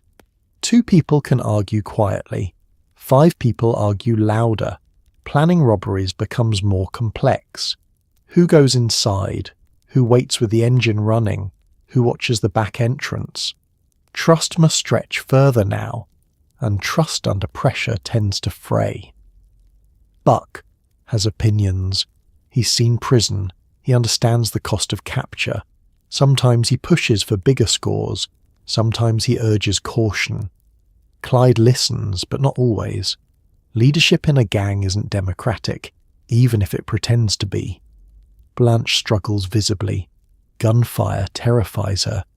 Sudden stops make her flinch. She wasn't built for constant combat readiness, and that's not a moral failing, it's reality. Her distress can disrupt carefully laid plans. Panic during a shootout is not a minor inconvenience. WD watches everything. He's learning. Fast. Too fast. How to handle weapons. How to respond when police appear. How to read Clyde's tone of voice and move without being told twice. Youth makes him agile, but also unpredictable. Let's talk about noise. More people means more sound. More doors opening and closing. More conversations overheard in tourist cabins. More chances for neighbours to notice something odd. The Joplin shootout already proved what happens when a group lingers too long and attracts attention. You can't disappear as easily with 5 shadows instead of 2. And then there's loyalty. Family loyalty complicates everything. Buck isn't just a crew member. He's Clyde's brother. That bond shifts priorities. Decisions aren't purely tactical anymore. They're emotional. Protect Buck. Protect Blanche. Protect the youngest. The gang starts to resemble something close to a travelling household, just one arm to the teeth and constantly relocating. Meals are shared more deliberately now. Arguments flare over routes, over timing, over whether to push forward or lay low. Space in the Ford becomes a negotiation of knees and weapons and unspoken resentments. You feel it in the air. The simplicity of 2 against the world has dissolved. Now it's 5 against everything, and with that comes vulnerability. More people means more stories told incorrectly, more chances for someone to slip up under questioning, more emotional fault lines. In a life built on speed and silence, complication is dangerous, but there's something else too, a strange sense of belonging. Around campfires in remote fields, laughter occasionally breaks through the tension. Shared meals feel warmer. Even in chaos, humans gravitate toward company. Isolation is exhausting. Community, even outlaw community, has gravity. Still, the math is unforgiving. More people means more risk. More risk means more exposure. And as the gang grows louder, the net around them begins tightening more deliberately. Because while you may feel stronger in numbers, law enforcement sees something different. A larger target. And larger targets are harder to miss. A failed robbery leads to another violent shootout. Buck is fatally wounded. Blanche is captured. The dream of a tight-knit outlaw family fractures under real bullets and real consequences. Let's set the stage properly. It's July 1933. Plat City, Missouri. You're staying at the Red Crown Tavern, which sounds cheerful but feels tense from the start. Too many people in one place. Too many weapons. Too much lingering. The group has been pushing its luck, and luck, as it turns out, has a short fuse. A robbery attempt nearby doesn't go cleanly. It rarely does anymore. Gunfire erupts, and suddenly you're back in the familiar chaos of shattered glass and shouted commands. Law enforcement converges faster now. They've learned. They're not underestimating you anymore. This isn't Joplin-level surprise. This is a tightening net snapping shut. Let's slow the moment down. You're inside the tavern when the shooting starts. Bullets punch through walls again. Wood splinters. The air fills with smoke and panic. Blanche screams. She can't help it. Buck tries to return fire, but this time something goes wrong. He's hit. Badly. A bullet tears into his head during the exchange. He doesn't fall dramatically. There's no theatrical pause. He just falters. Blood. Confusion. The kind of wound you know isn't minor. You retreat. Because that's what you do. Retreat to the car. Retreat to movement. But Buck isn't moving well. He's disoriented. Slurring. The injury is catastrophic, even if he's still breathing. You manage to escape Plat City for the moment. The Ford tears down the road again. Dust, heat, desperation. But now you're not just fugitives. You're fugitives with a dying man in the back seat. Let's talk about that drive. Buck drifts in and out of consciousness. Blood soaks into cloth meant to stop it. Blanche hovers, frantic, trying to help without fully understanding how to help. Bonnie, with her burned leg, tries to reposition carefully. Clyde drives like the road owes him something. There is no hospital. There is no safe doctor willing to treat a gunshot wound tied to a high-profile gang. Every mile becomes a race against something you can't outrun. Biology. You hole up near Dexfield Park outside Dexter, Iowa. It's meant to be temporary. Everything is meant to be temporary. You camp in the woods, hiding vehicles under brush, hoping Buck can stabilize. He doesn't. Locals notice suspicious activity. Cars that don't belong. People moving strangely in the trees. Someone alerts authorities. And suddenly, law enforcement surrounds the area. Another confrontation. This one isn't cinematic either. It's messy, drawn out, desperate. Gunfire tears through the makeshift hideout. You scramble for cover among trees and picnic tables. Buck is already fading. He's hit again during the firefight. This time it's final. He collapses. The older brother, the family anchor, gone in a blur of smoke and noise. Blanche is captured in the chaos. Let's pause there. Captured. She's not killed. She's not running. She's taken into custody, frightened, injured, and pulled from the story in a way that feels abrupt and brutal. Later she'll testify. Later she'll serve prison time. But in this moment, she's just gone. The gang fractures. You escape again, Clyde and Bonnie, with W.D. Jones, but the shape of the group has changed permanently. What once felt like a rough, chaotic family now feels like a cautionary tale. The cost has escalated beyond bravado.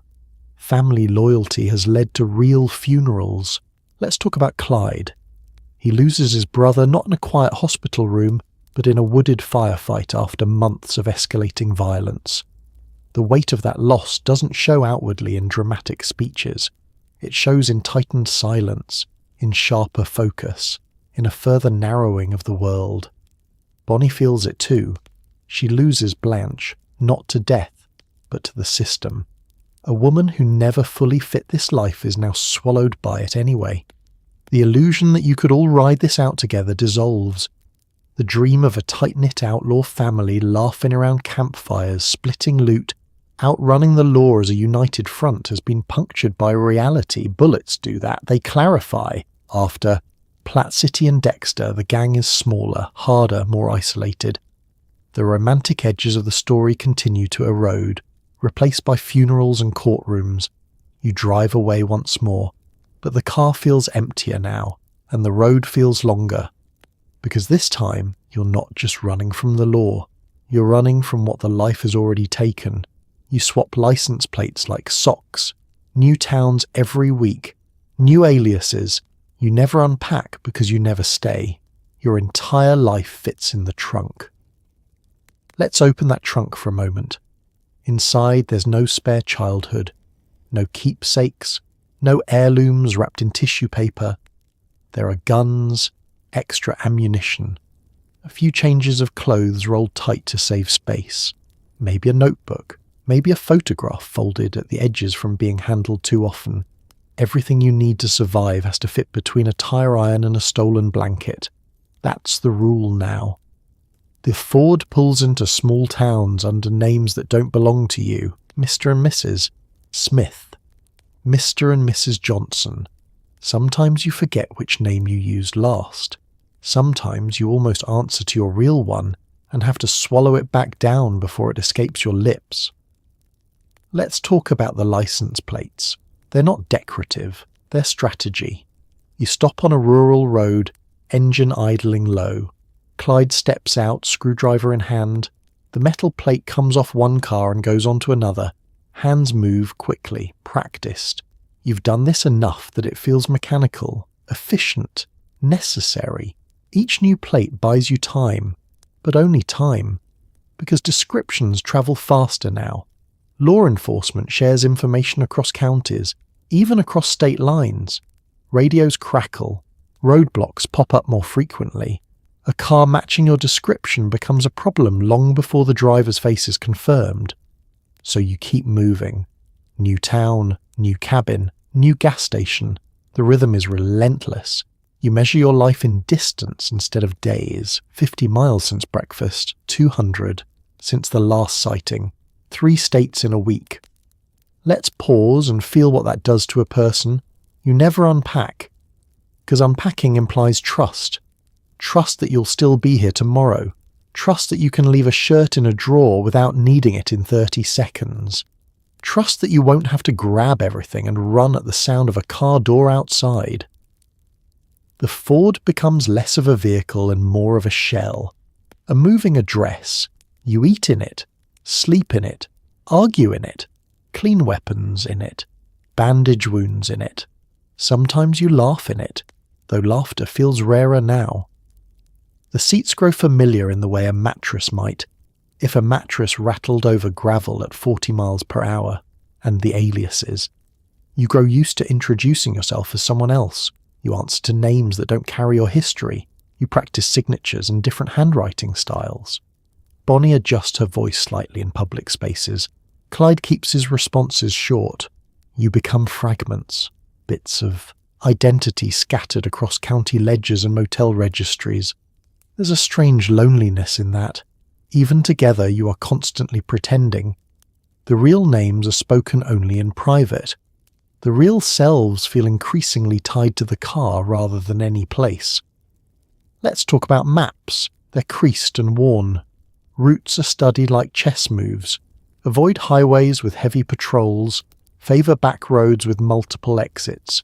Memorise which bridges are narrow and which towns have only one way in and out. You begin to think geographically instead of emotionally.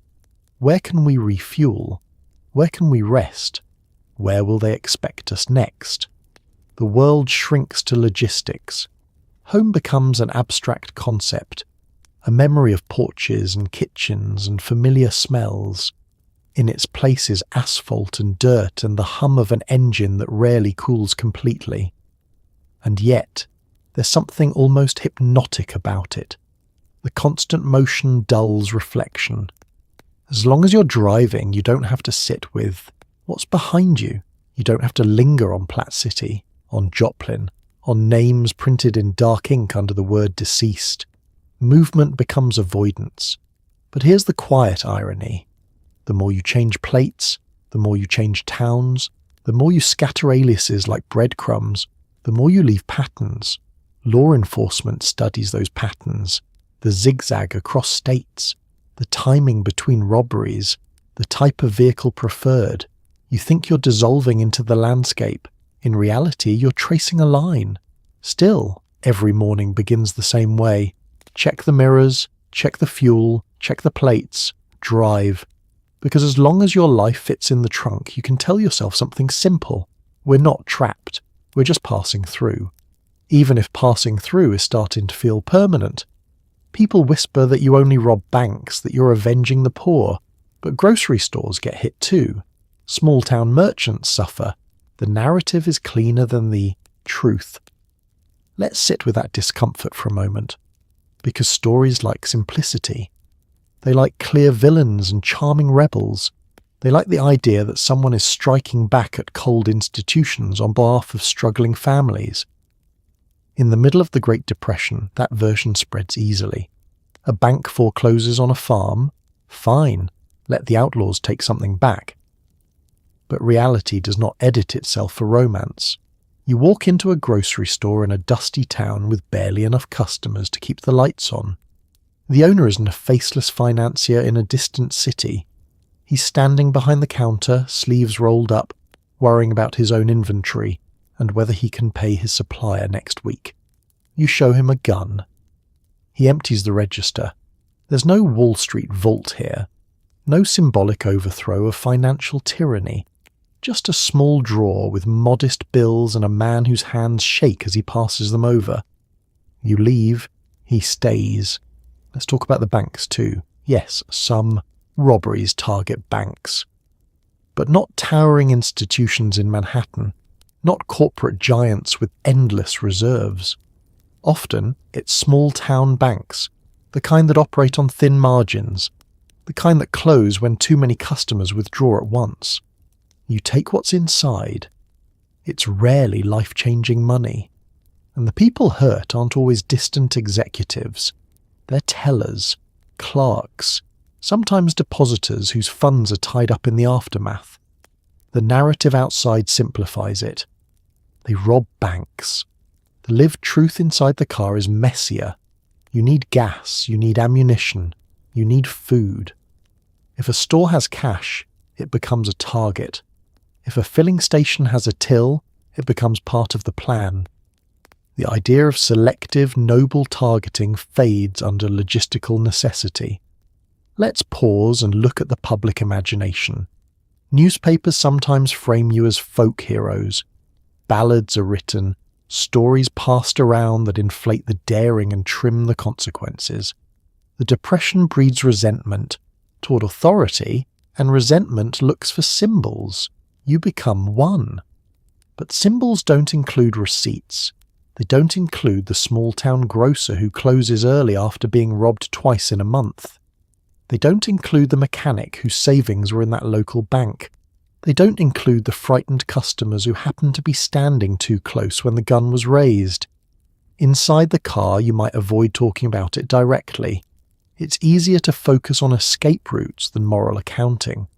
Easier to think of the system as a monolith rather than a patchwork of individual lives.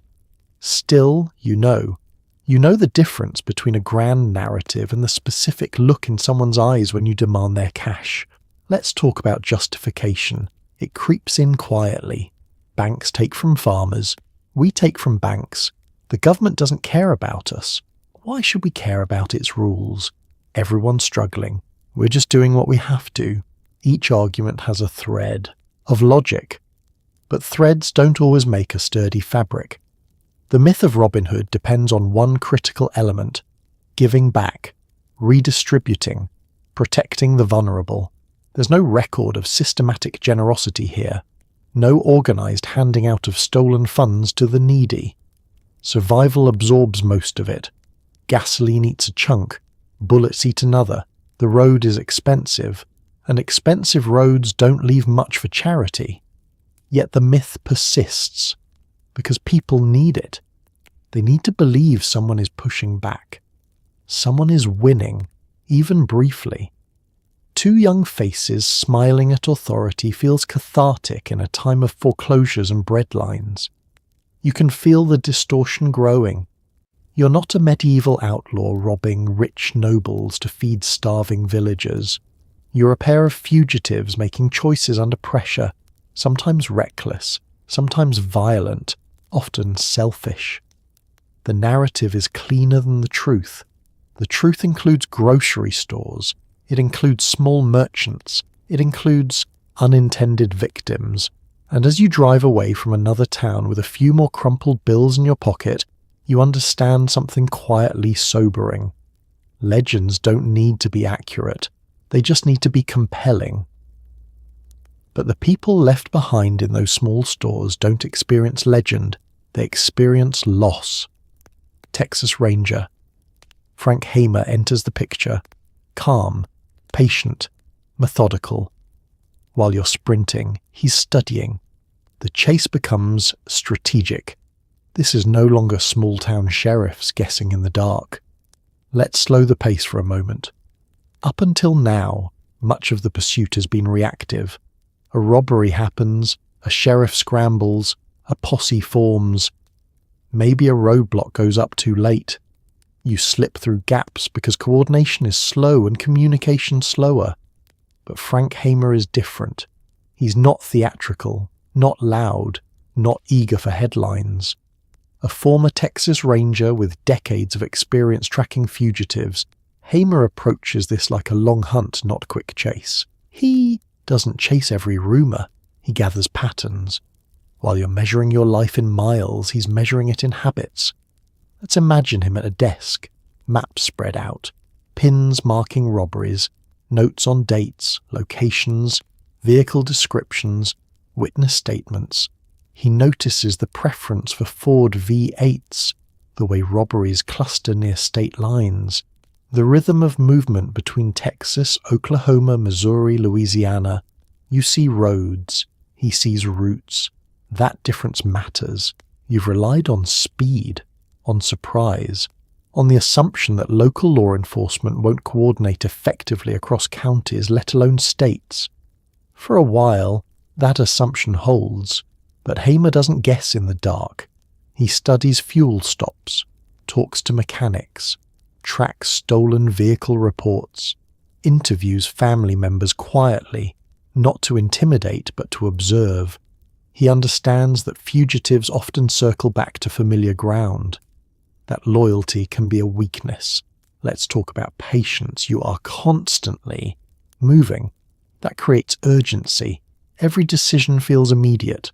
Where to sleep tonight, which town to hit, whether to risk a main road or stick to dirt. Hamer moves differently. He waits. He doesn't need to confront you at every sighting. He's willing to let smaller leads go if they don't fit the larger pattern. He builds a profile, not just of crimes, but of behaviour. That's new. You start to feel it in subtle ways. Roadblocks appear more frequently on routes you've favoured before. Officers seem better prepared. Descriptions are sharper. It's no longer one county reacting alone. Information travels further now. This is the early 1930s, but law enforcement is evolving. Interagency cooperation increases. Radios become more common. Rewards motivate informants. Your faces are not just known, they're memorized. Inside the car, you sense the shift. You still drive, still plan, still rob when necessary.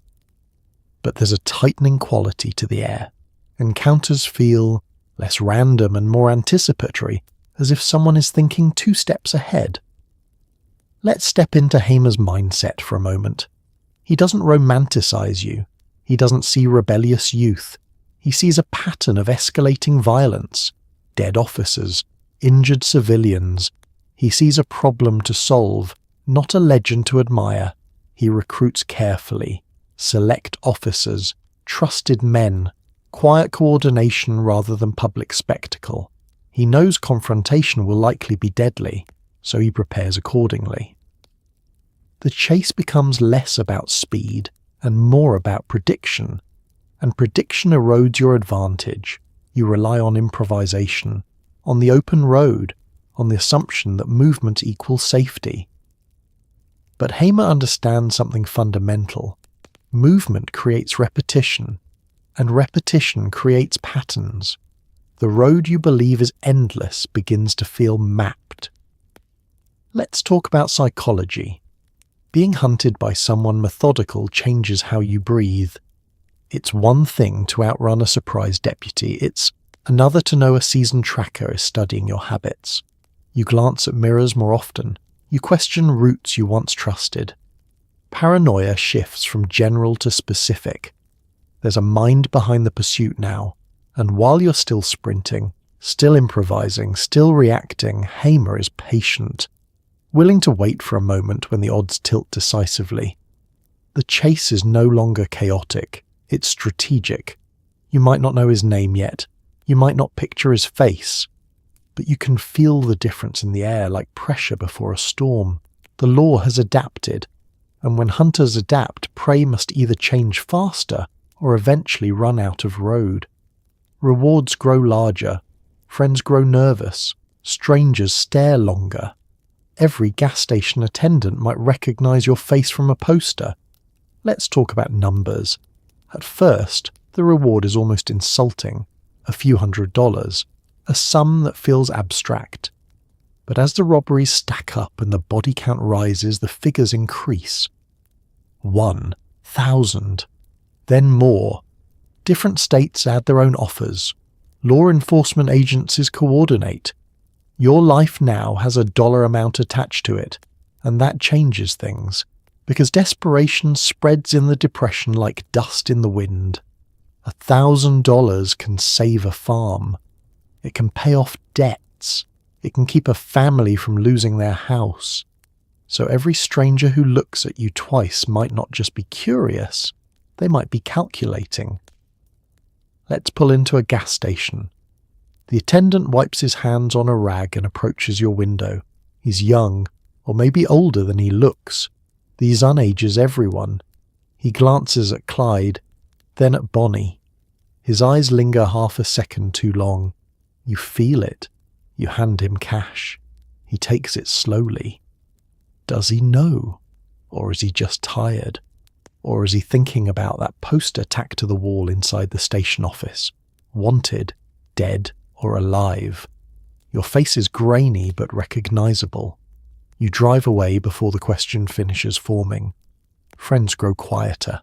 Family, members who once met you under moonlight now hesitate. Not because they've stopped loving you, but because loving you has become dangerous. Please question them. Neighbors whisper. The reward posters hang in post offices and storefronts. Anyone offering you food or shelter risks charges of aiding fugitives. Loyalty becomes expensive. Let's step into a small-town cafe. You sit near the door, always near the door. Conversations hush when you enter, or maybe that's your imagination. A man at the counter folds his newspaper slowly, eyes flicking upward. You catch the faint outline of your own photograph on the front page before he turns it face down. Fame used to feel like armor. Now it feels like exposure. The price on your head doesn't just motivate strangers, it destabilizes the people around you. A cousin might hesitate before answering the door. A distant acquaintance might consider calling the sheriff anonymously. A farmer who once looked the other way might reconsider when the reward could pay off his mortgage. Let's talk about paranoia. It's not dramatic, it's incremental. You notice patterns that might not exist. 2 cars parked too long. A man lighting a cigarette twice while watching the road. A child pointing and whispering to his mother. You begin avoiding places you once felt comfortable in. Towns shrink, options narrow, the circle tightens invisibly. Clyde becomes more guarded, fewer jokes, fewer risks taken casually. Bonnie scans faces more intently now. Her posture shifts slightly in public, less theatrical, more cautious. The road hasn't changed physically, but it feels different, heavier, because every encounter carries a question. Is this person tempted? You can't outrun a phone call. You can't outdrive a whispered tip. Law enforcement no longer relies solely on tracking patterns. They rely on incentive. Posters flutter in storefront windows. Descriptions circulate with reward figures bolded in larger print than your names. Dead or alive. That phrasing echoes differently when it's printed beneath your photograph. Let's sit quietly with that. You're not just being pursued for arrest. You're being hunted with financial encouragement. The higher the number climbs, the more rational betrayal becomes for someone struggling to survive. You start trusting fewer people.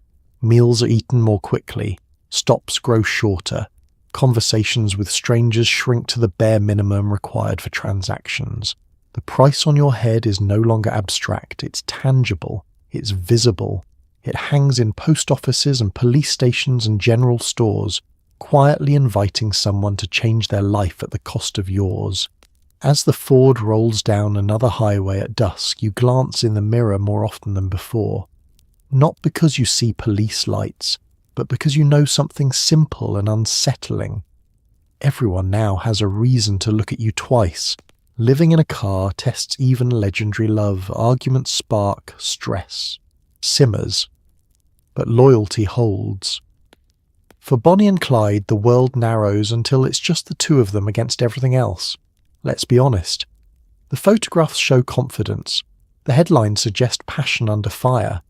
But no one prints the part where you're cramped in the front seat at 2 a.m, both of you exhausted, both of you hungry, both of you trying not to snap over something as small as which road to take. The Ford is not a honeymoon suite. It's hot in summer, bitter in winter. The seats are stiff. The air smells like oil and sweat and old gunpowder. When Bonnie shifts her burned leg too quickly, she winces. When Clyde drives too fast over ruts, she tells him, sometimes sharply, and sometimes he snaps back. Let's talk about arguments. They don't begin with grand betrayals, they begin with small things. You should have turned earlier. We stayed too long. You didn't see that car watching us. Why are we risking this town again? Underneath each disagreement is something heavier. Fear. Fear of being caught. Fear of being killed. Fear that one miscalculation will undo everything. Stress sits in the car like a third passenger. You don't get time apart. No separate bedrooms. No long walks to cool down. If one of you is irritated, the other feels it immediately. Silence becomes thick. Every mile driven in tension feels longer. And yet, loyalty remains. That's the strange part.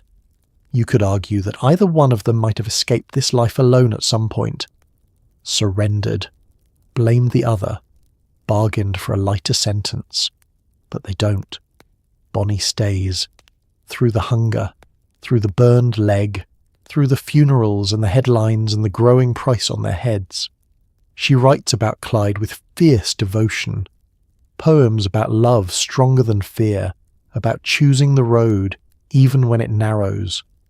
Clyde stays too. He carries her when she can't walk well. He adjusts plans around her injury. He doesn't leave her behind when the heat rises. In a life built on betrayal and risk, that constancy becomes rare.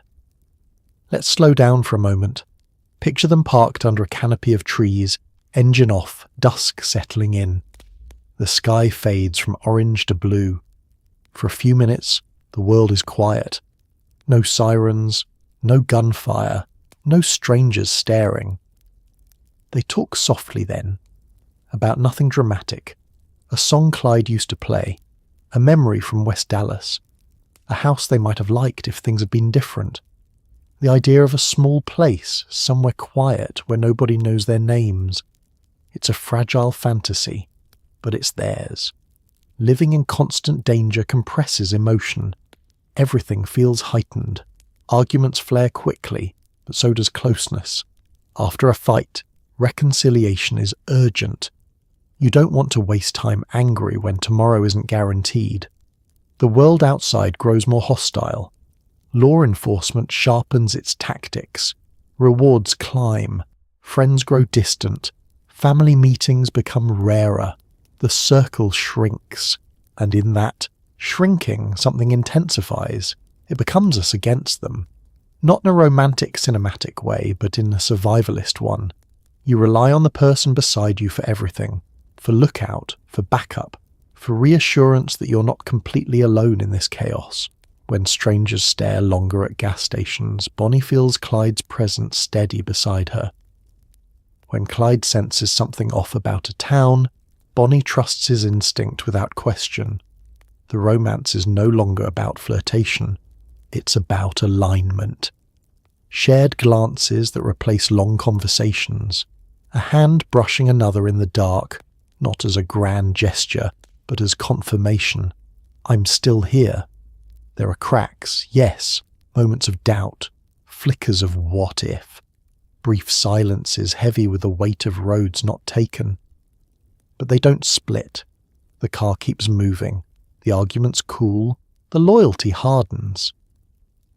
For Bonnie and Clyde, the outside world has grown too dangerous, too loud, too unforgiving, so the emotional world contracts, until it is small, until it is intense, until it is simply this. Two people in a stolen Ford hurtling forward together because stopping alone feels worse than running side by side. By 1934, exhaustion hangs heavy. Close calls stack up, the net tightens. You feel it, even if you don't say it out loud. The road is running out. Let's not rush this. It's early 1934, and the rhythm that once felt sustainable now feels brittle. The escapes are closer, the gunfights sharper, the pauses between incidents shorter. You still drive, you still scan mirrors, but something has shifted in the air. Fatigue. Not just physical, though that's there too. Bonnie's leg aches constantly. Clyde's eyes look more sunken, more calculating. Sleep comes in fragments. Meals are inconsistent. The Ford feels smaller than ever. But it's the mental weight that presses hardest. Close calls stack up like unpaid debts. A roadblock barely avoided, a suspicious farmer who stares too long. A gas station attendant who hesitates before handing back change. Each moment passes without catastrophe, but just barely.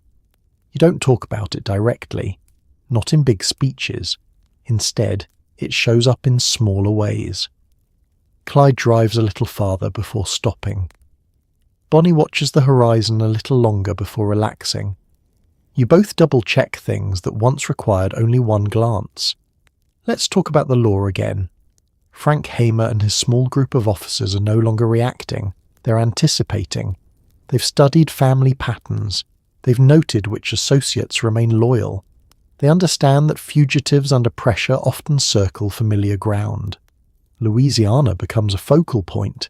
Texas, too. You feel boxed in geographically. Routes that once seemed endless now feel predictable. Back roads that once offered safety now feel watched. The reward money has grown high enough to tempt even steady hands. And there's another layer, legislation. In 1934, new federal laws strengthen the ability of authorities to pursue criminals across state lines. Kidnapping, bank robbery, these become federal concerns in a new way. The net isn't just local anymore, it's broader, more coordinated. You sense it even if you don't name it. This isn't 1932, it's not 1933. The world around you has adapted. Let's sit inside the car for a moment. The dashboard rattles softly as you idle at dusk. Bonnie leans back, adjusting her leg carefully. Clyde stares at the road ahead even though you're not moving yet.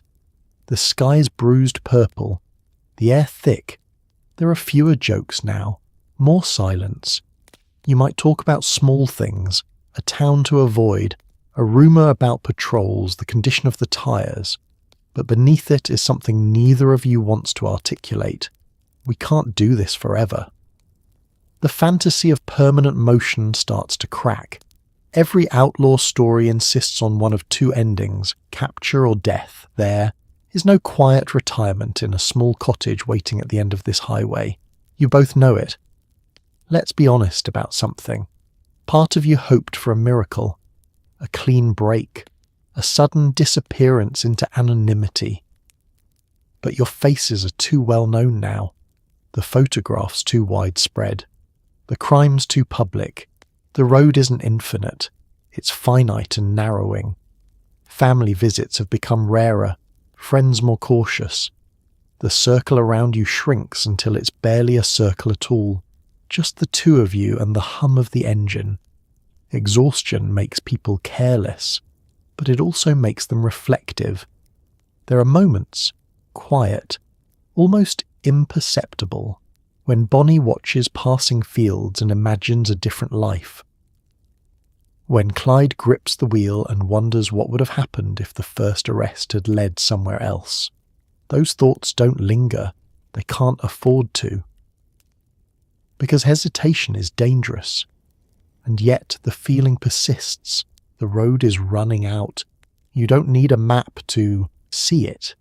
You feel it in the way towns react faster, in the way patrol cars appear more often in your peripheral vision, in the way the air feels charged, like something inevitable is drawing closer.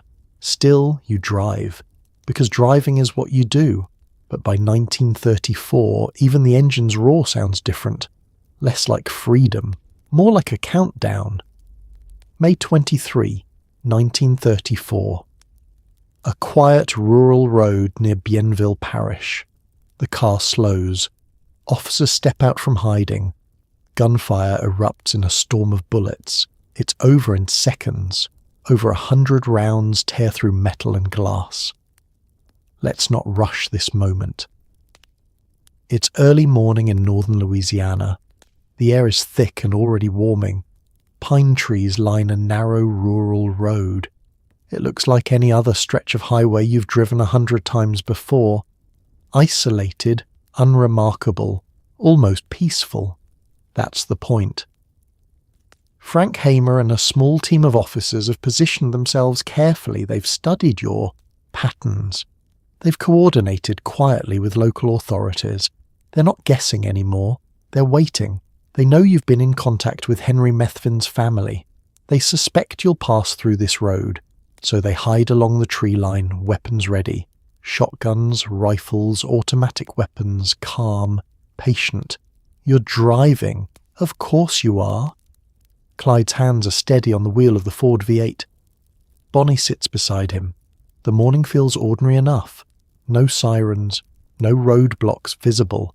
Just another stretch of asphalt between you and wherever comes next. Then you see something ahead. A truck positioned awkwardly along the roadside. A man standing near it. It looks like car trouble. It looks mundane. It looks harmless. Clyde slows. That's the final decision. The car reduces speed just enough, and in that fractional pause, everything changes. Let's freeze the scene. Officers rise from behind bushes and trees. No dramatic warnings. No long negotiation. The tension that's been building for years snaps in an instant. Gunfire explodes. The first shots shatter the quiet morning. Glass bursts inward. Metal screams as bullets punch through doors and windshield. The Ford jolts as round after round slams into it. There is no time to react. No time to grab a weapon properly. No time to reverse, to accelerate, to think. The officers have chosen their moment carefully. They aim for the driver first. Clyde is hit almost immediately. His foot never gets the chance to press the accelerator again. Bonnie has no chance either. The barrage continues, shotguns blasting, rifles cracking, automatic fire ripping through the vehicle. Later reports will estimate over 100 rounds fired in mere seconds. The car becomes a cage of splintering glass and torn steel. It is fast, terrifyingly fast. Years of movement, years of tension, years of hunger and gunfire and narrow escapes, ended in less than a minute. Let's sit in the silence that follows. Smoke drifts from the engine. The car, once your lifeline, sits riddled with holes. The windshield is opaque with damage. The pine trees stand indifferent around the road. Birds, startled, settle slowly back into distant branches. Officers approach cautiously, weapons still trained. There is no need for further shots. It's over. The bodies inside the Ford are still. The legendary couple who once smiled from newspaper photographs now lie motionless amid shattered glass and spent shell casings. No courtroom trial, no final speech, no last-minute escape, just a rural Louisiana road and the echo of gunfire fading into heat. Let's talk about the aftermath for a moment. Word spreads quickly. Reporters descend, crowds gather. Some try to collect souvenirs from the bullet-ridden car. Pieces of metal, strands of hair. Morbid fascination replaces whispered admiration. The legend doesn't disappear. It mutates. But here, in this moment, stripped of headlines and myth, what remains is stark and unembellished. Two young people in a stolen Ford, a calculated ambush, a storm of bullets that left no room for running. The road, which once felt endless, has narrowed to a single, final stretch of pavement. And on May 23, 1934, beneath the Louisiana sun, it ends. The car sits shredded. The bodies are still. The legend begins in earnest. Crowds gather. Souvenir hunters chip pieces off the vehicle. America mourns, judges, romanticizes. The reality of their life on the run, dirty, hungry, terrified, fades into myth. Let's stay here for a moment. The gunfire has stopped. The Louisiana air is heavy and unmoved by what just happened. Pine needles shift gently in a breeze that doesn't care about headlines or history. The Ford V8, once your fortress, your bedroom, your escape plan, now looks like a tin can crushed by rage. Glass litters the road, metal curls outward where bullets punch through. Inside, everything is still. Officers approach carefully at first, then with certainty. The hunt that stretched across states and years has ended in less than a minute. Radios crackle, messages are sent, confirmation spreads. By midday, word travels faster than any stolen car ever did. Crowds begin to gather. Let's talk about that crowd. Farmers, locals, curious travellers. People who read the newspapers and recognise the names immediately. They stand at the edge of the scene, craning their necks for a glimpse. Some look solemn, some whisper, some stare with an unsettling kind of fascination.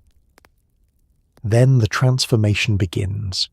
Before the bodies are even properly removed, hands reach for pieces of the car. A shard of glass, a sliver of metal, anything that can be pocketed as proof. I was there. I saw it. I touched the legend.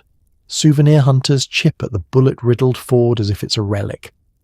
And in that act, something subtle shifts. The messy, exhausting, painful reality of life on the run starts dissolving. In its place rises something simpler, a story. America reacts in layers. Some mourn, not necessarily the crimes, but the youth, the drama, the spectacle of it all. Two young people dead on a country road. There's tragedy in that image, no matter how complicated the context. Others judge harshly. They see justice served, law restored, officers avenged. The ambush feels like necessary finality. And then there are those who romanticize. They focus on the photographs, on the poems Bonnie wrote, on the daring escapes and the defiant poses.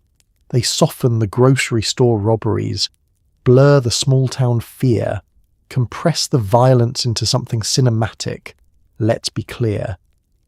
The reality was dirt under fingernails, hunger gnawing at your stomach, Bonnie wincing from a burned leg that never healed right, Clyde scanning mirrors every few seconds, sleepless nights in tourist cabins with guns under pillows. The reality was fear. Constant, low-grade fear humming beneath every mile. But myth prefers polish. In the weeks and months after the ambush, newspapers print retrospectives. Ballads are written. Photographs circulate again.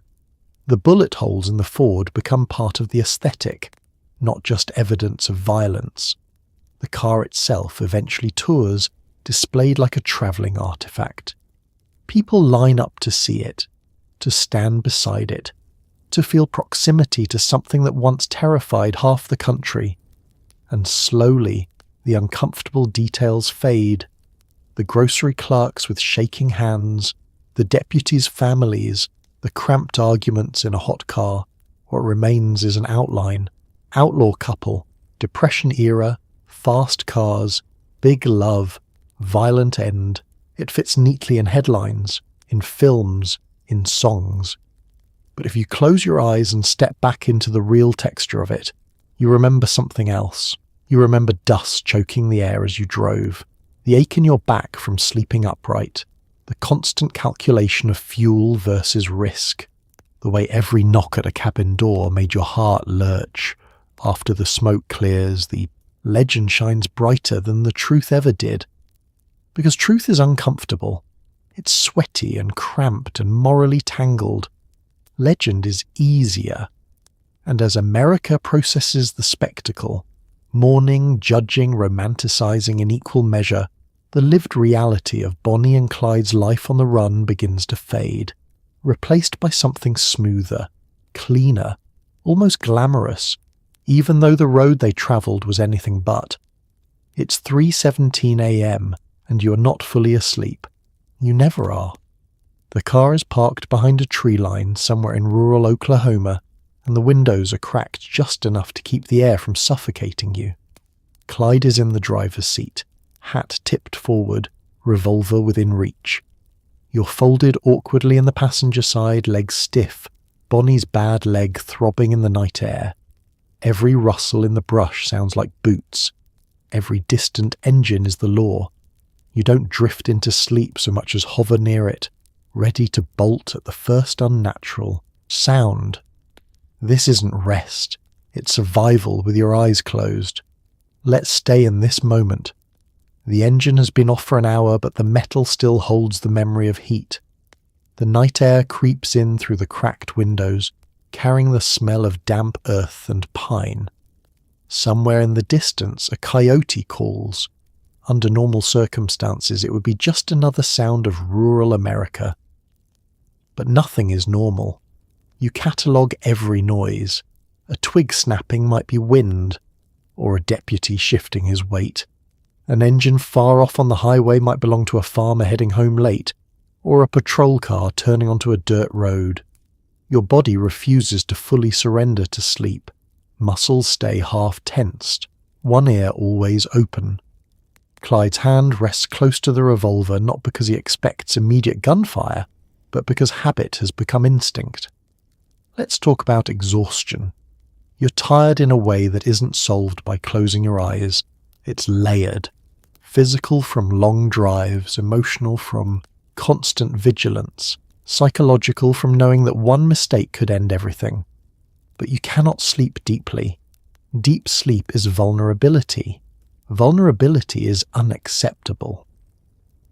Bonnie shifts slightly, trying to relieve pressure on her burned leg. The scar tissue tightens in the cooler air. Pain doesn't respect the clock. It pulses steadily, a reminder that even stillness carries discomfort. Clyde doesn't speak. He rarely does at this hour. The silence between you isn't strained. It's strategic. Sound travels at night. Even whispers feel risky when you imagine someone crouched just beyond the trees. Let's widen the lens for a second. This is what most nights look like now. Not dramatic robberies, not newspaper poses, Just cramped bodies in a car that doubles as bedroom and bunker, windows fogging faintly from shared breath, clothes serving as makeshift pillows. You might drift for a few minutes at a time, then jerk awake at nothing, heart racing, hand reaching instinctively for metal. You listen, count seconds, realize it was just the wind brushing leaves together. Your heartbeat slows, but never fully. Because the truth is simple, capture will not come politely. There will be no gentle knock at the door, no respectful request to step outside. If it happens, it'll happen fast, loud, decisive. So you hover, between sleep and readiness, between dream and reaction. Let's talk about dreams. When they do come, they're fractured. A flash of West Dallas, a childhood porch, a stage Bonnie once imagined standing on, a prison yard under brutal sun. The mind tries to process years of movement in flickers. Then a branch scrapes lightly against the car. You're awake again, breathing shallow, counting. Still nothing. You glance at Clyde. His hat shades his eyes, but you know he isn't fully asleep either. His posture never slackens entirely. Even resting, he's angled toward the steering wheel, ready to turn a key and press the accelerator in one motion. The Ford is more than shelter, it's escape insurance. Gas gauge checked before stopping, keys positioned for speed, route memorized in advance. Even in darkness, you know which direction to drive without headlights for the first few yards. That's how deeply survival has carved itself into you. Sleeping with one eye open isn't a figure of speech. It's a routine. It's the compromise you make with fear. You allow your body to shut down just enough to function tomorrow, but never enough to be caught unaware. The sky begins to lighten slightly at the edges. Dawn approaches quietly. You've survived another night, not comfortably, not peacefully, but intact. Clyde shifts, straightens slightly. Bonnie exhales, adjusting her leg again. Soon the engine will turn over. The road will reappear. The cycle will resume. For now, though, in this fragile pocket of early morning, you sit suspended between darkness and day. Eyes half closed, hand near steel. Listening, always listening. Let's talk about logistics.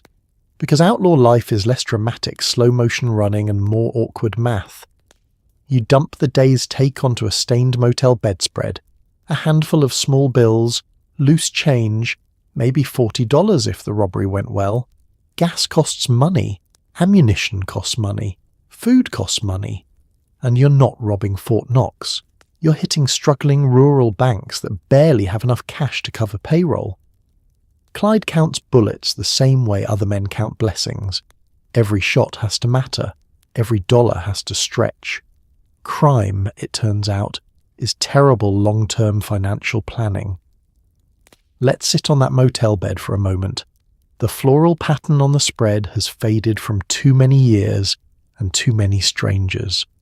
The single light bulb overhead hums faintly. You pour the contents of your pockets onto the fabric and watch the pile settle. It looks unimpressive. A few crumpled ones, a 5, some coins that roll toward the seam in the mattress. Maybe on a good day a few, 10s. That's the glamorous haul. That's what risked prison or death. You separate the bills into small stacks. Gas first.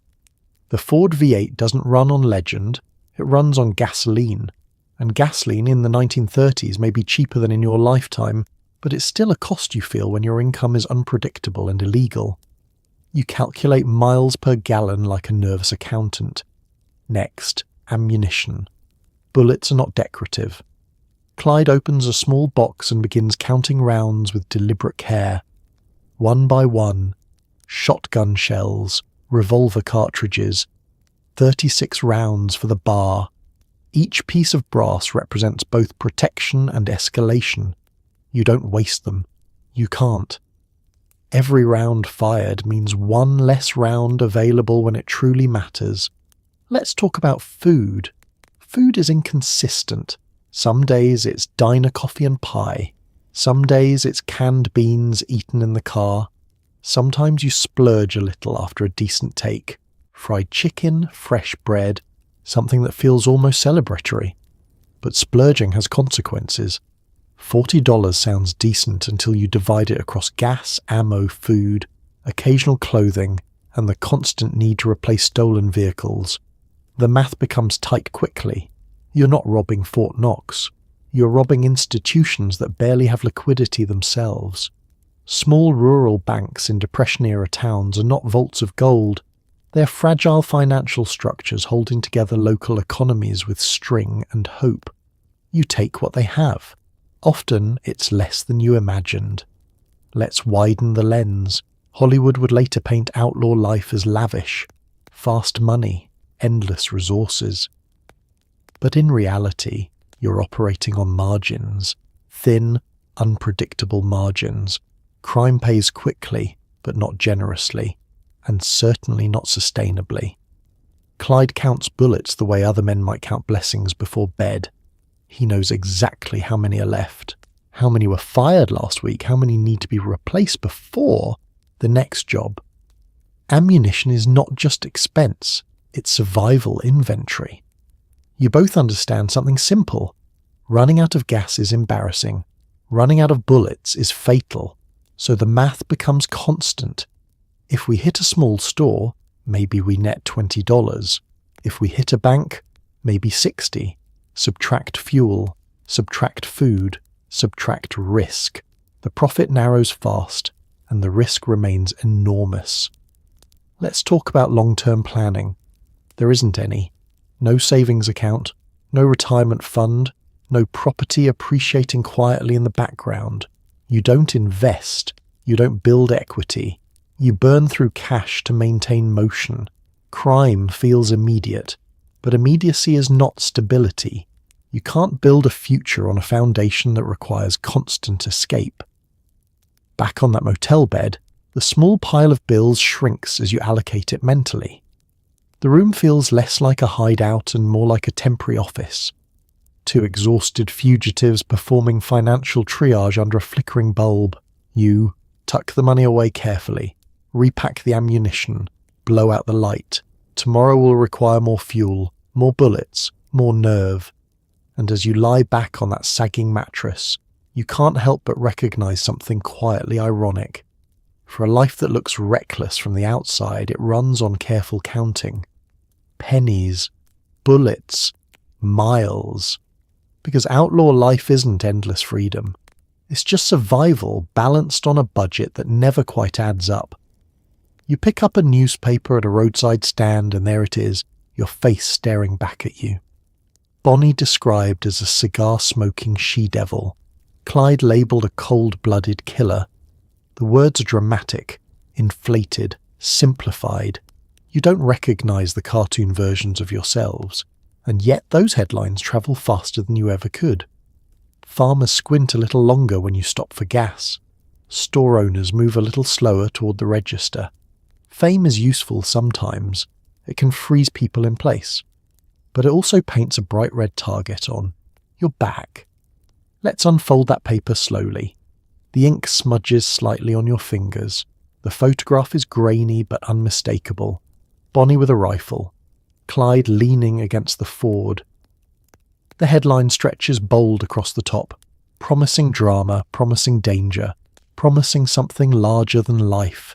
She-devil, cold-blooded. The language is theatrical. You stare at it for a moment longer than you mean to. The version of you on that page looks confident, almost cinematic. It doesn't show the cramped car seats.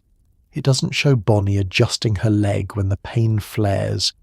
It doesn't show Clyde counting bullets under dim motel lights. It shows myth. Let's talk about how fast myth moves. You drive 50 miles an hour, maybe more when the road allows it. Newspapers move faster. They reach towns you haven't seen yet. They land on breakfast tables before you ever cross the county line. By the time you pull into a small gas station, your face may already be folded into someone's back pocket. You feel it in the way people look at you, A second glance, a pause, recognition flickering behind narrowed eyes. Sometimes fame helps. Shock can paralyze a person. A store owner who suddenly realizes who's standing in front of him may freeze just long enough for you to control the situation. The myth works in your favor for a few seconds. The theatrical version of you carries weight. But seconds are fragile currency, because fame also sharpens memory. The farmer who squints at you today might mention it casually to a deputy tomorrow. The teenage boy who stares too long at the Ford might repeat your license plate to someone eager for reward money.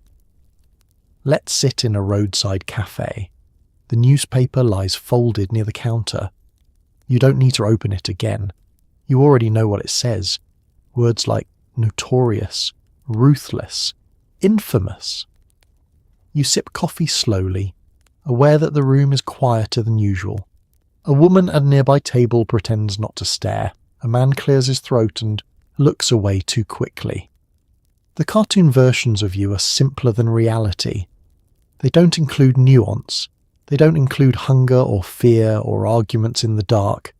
They reduce complexity to caricature. It's easier for readers that way. Heroes and villains are easier to digest than layered human beings. You don't recognize the she-devil. Bonnie didn't regularly smoke cigars despite the famous photograph. The image stuck because it was bold, because it disrupted expectations, so the headline writers leaned into it, exaggerated it, sold it. Clyde as cold-blooded killer. The words flatten everything. They erase context. They erase the messy escalation of events.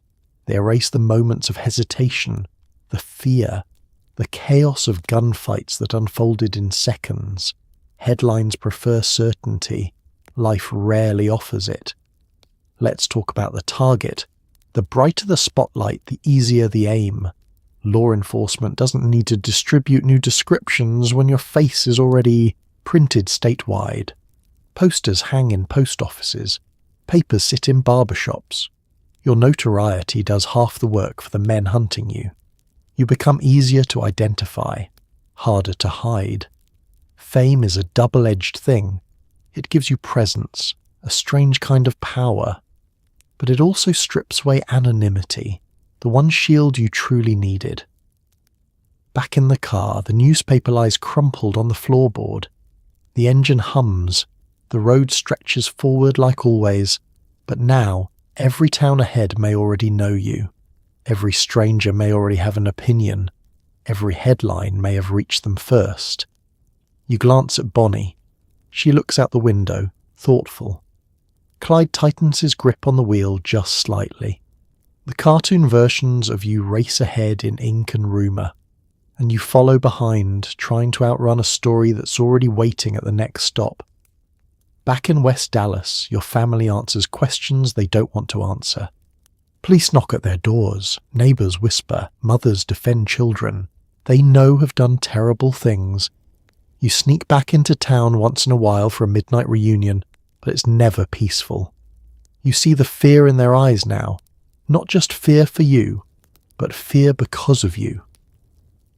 Being America's most wanted doesn't just endanger the people in the car, it shadows everyone who shares your last name. Let's step away from the highway and into a small, thin-walled house in West Dallas. The paint is chipped, the porch boards creak. Inside, your mother folds laundry that never seems to get fully clean. There's a knock at the door. Not a friendly knock, a firm one. Police stand outside, hats low, questions ready. They ask where you've been, when you last visited, whether any letters have arrived. Your mother answers carefully, truthful where she can be, vague where she must be. She knows you've done terrible things. She also knows you once sat at her kitchen table with scraped knees and ink-stained fingers. Both truths live in her at once. Let's talk about neighbours. West Dallas is not a city of anonymity. People know each other's routines. They know who leaves early for factory shifts, who argues loudly, who waters their yard at dusk, and they know your name now. They see it in newspapers, hear it on the radio. They whisper when your family walks by. Some are sympathetic, others are harsh. A few are calculating, wondering whether proximity to you brings danger or opportunity. Your family lives under a kind of borrowed spotlight, not chosen, not wanted, but impossible to escape. Police return again and again. Questions repeat. Officers scan faces for signs of deception. They linger longer than necessary. Your siblings grow used to uniforms at the door, used to tension thickening the air without warning. Let's sit in the kitchen at night. Your mother speaks softly about you, defends you in small ways. He was always polite, she was always clever. It's easier to cling to childhood versions than to confront the headlines fully. But fear creeps in anyway, because being related to America's Most Wanted doesn't just bring gossip, it brings scrutiny, it brings risk. Neighbours may distance themselves, employers may hesitate, children may hear things at school they can't unhear. And then there are the midnight reunions. You slip into town carefully, park far from the house, walk under cover of darkness. The porch light flicks on briefly, then off again, your quiet signal. Inside, the reunion is tight and fragile. Hugs are shorter now, voices quieter. You see it in their eyes, relief that you're alive mixed with dread that your presence could bring police crashing through the door at any moment. The fear has shifted. It's no longer just fear for your safety. It's fear of the consequences your shadow carries. Let's be honest about something. Every time you visit, you increase their risk. Every time you're seen nearby, rumours spread. Police take notes. Surveillance tightens. Your love for them and your presence in their lives have become opposing forces. You might bring money occasionally, a gesture of support. But money doesn't erase suspicion. It doesn't remove the target hovering quietly over the family name. Clyde's parents feel it too. Brothers and sisters live under watchful eyes. Conversations with neighbours grow cautious. Friendships strain under association. The cost of your choices ripples outward. You feel it when your mother's embrace lingers a second too long. When your father avoids meeting your eyes because he doesn't know whether to scold you or protect you. When a younger sibling looks at you not with admiration, but confusion. They love you, but they are tired. Tired of questions, tired of whispers, tired of the way your legend fills their doorway before you ever do. Being America's Most Wanted doesn't stay contained in the Ford V8. It spills into kitchens, onto porches, into schools and churches and workplaces. It shadows anyone who shares your last name, and as you slip back into the night, heading toward the waiting car, you carry something heavier than ammunition. You carry the knowledge that the road behind you is not just marked with bullet holes and headlines. It's marked with the quiet strain etched into the faces of the people who never chose to run. So now, the engine is quiet. The dust has settled on that Louisiana road. The stolen Ford V8, once a symbol of speed and freedom, sits torn apart by bullets. The newspapers will argue, the public will romanticize, Hollywood eventually will add better lighting. But you know the truth. You woke up in West Dallas with empty pockets and big dreams. You fell in love fast. You ran hard. You slept in cars, counted bullets like grocery money, and mistook motion for freedom. You were hungry more often than you were heroic. You were tired more often than you were glamorous. And every sunrise came with the quiet understanding that it might be your last. Bonnie and Clyde didn't live in slow motion. They lived in heat, dust, fear, and constant calculation. They navigated a country crushed by the Great Depression, where banks failed, jobs vanished, and anger simmered just under the surface. For a while they became symbols, misguided ones, but symbols all the same. Two young people who refused to accept the hand they were dealt, but the road doesn't forgive forever. So tonight, as you lie in a bed that isn't moving, in a home with walls that don't rattle from every passing engine, take a small, quiet moment to appreciate that stillness. the ability to sleep without mapping escape routes, the luxury of brushing your teeth without scanning the horizon, the miracle of a life where tomorrow is mostly predictable. History is full of people who burned bright and fast. Some were brave, some were reckless. Most were a complicated mix of both. Bonnie and Clyde were not heroes. They were not legends carved from marble. They were human, young, stubborn, impulsive, and very much products of their time. And yet, even in the chaos, there was loyalty. There was love. There was the stubborn human instinct to cling to someone when the world feels like it's collapsing. History may turn them into myth, but tonight you've seen the dust, the hunger, the long anxious nights. So let your breathing slow. Let the road fade. Let the headlines quiet down. You're not in the passenger seat anymore. You're home. And the only sound you need to hear now is your own steady breath.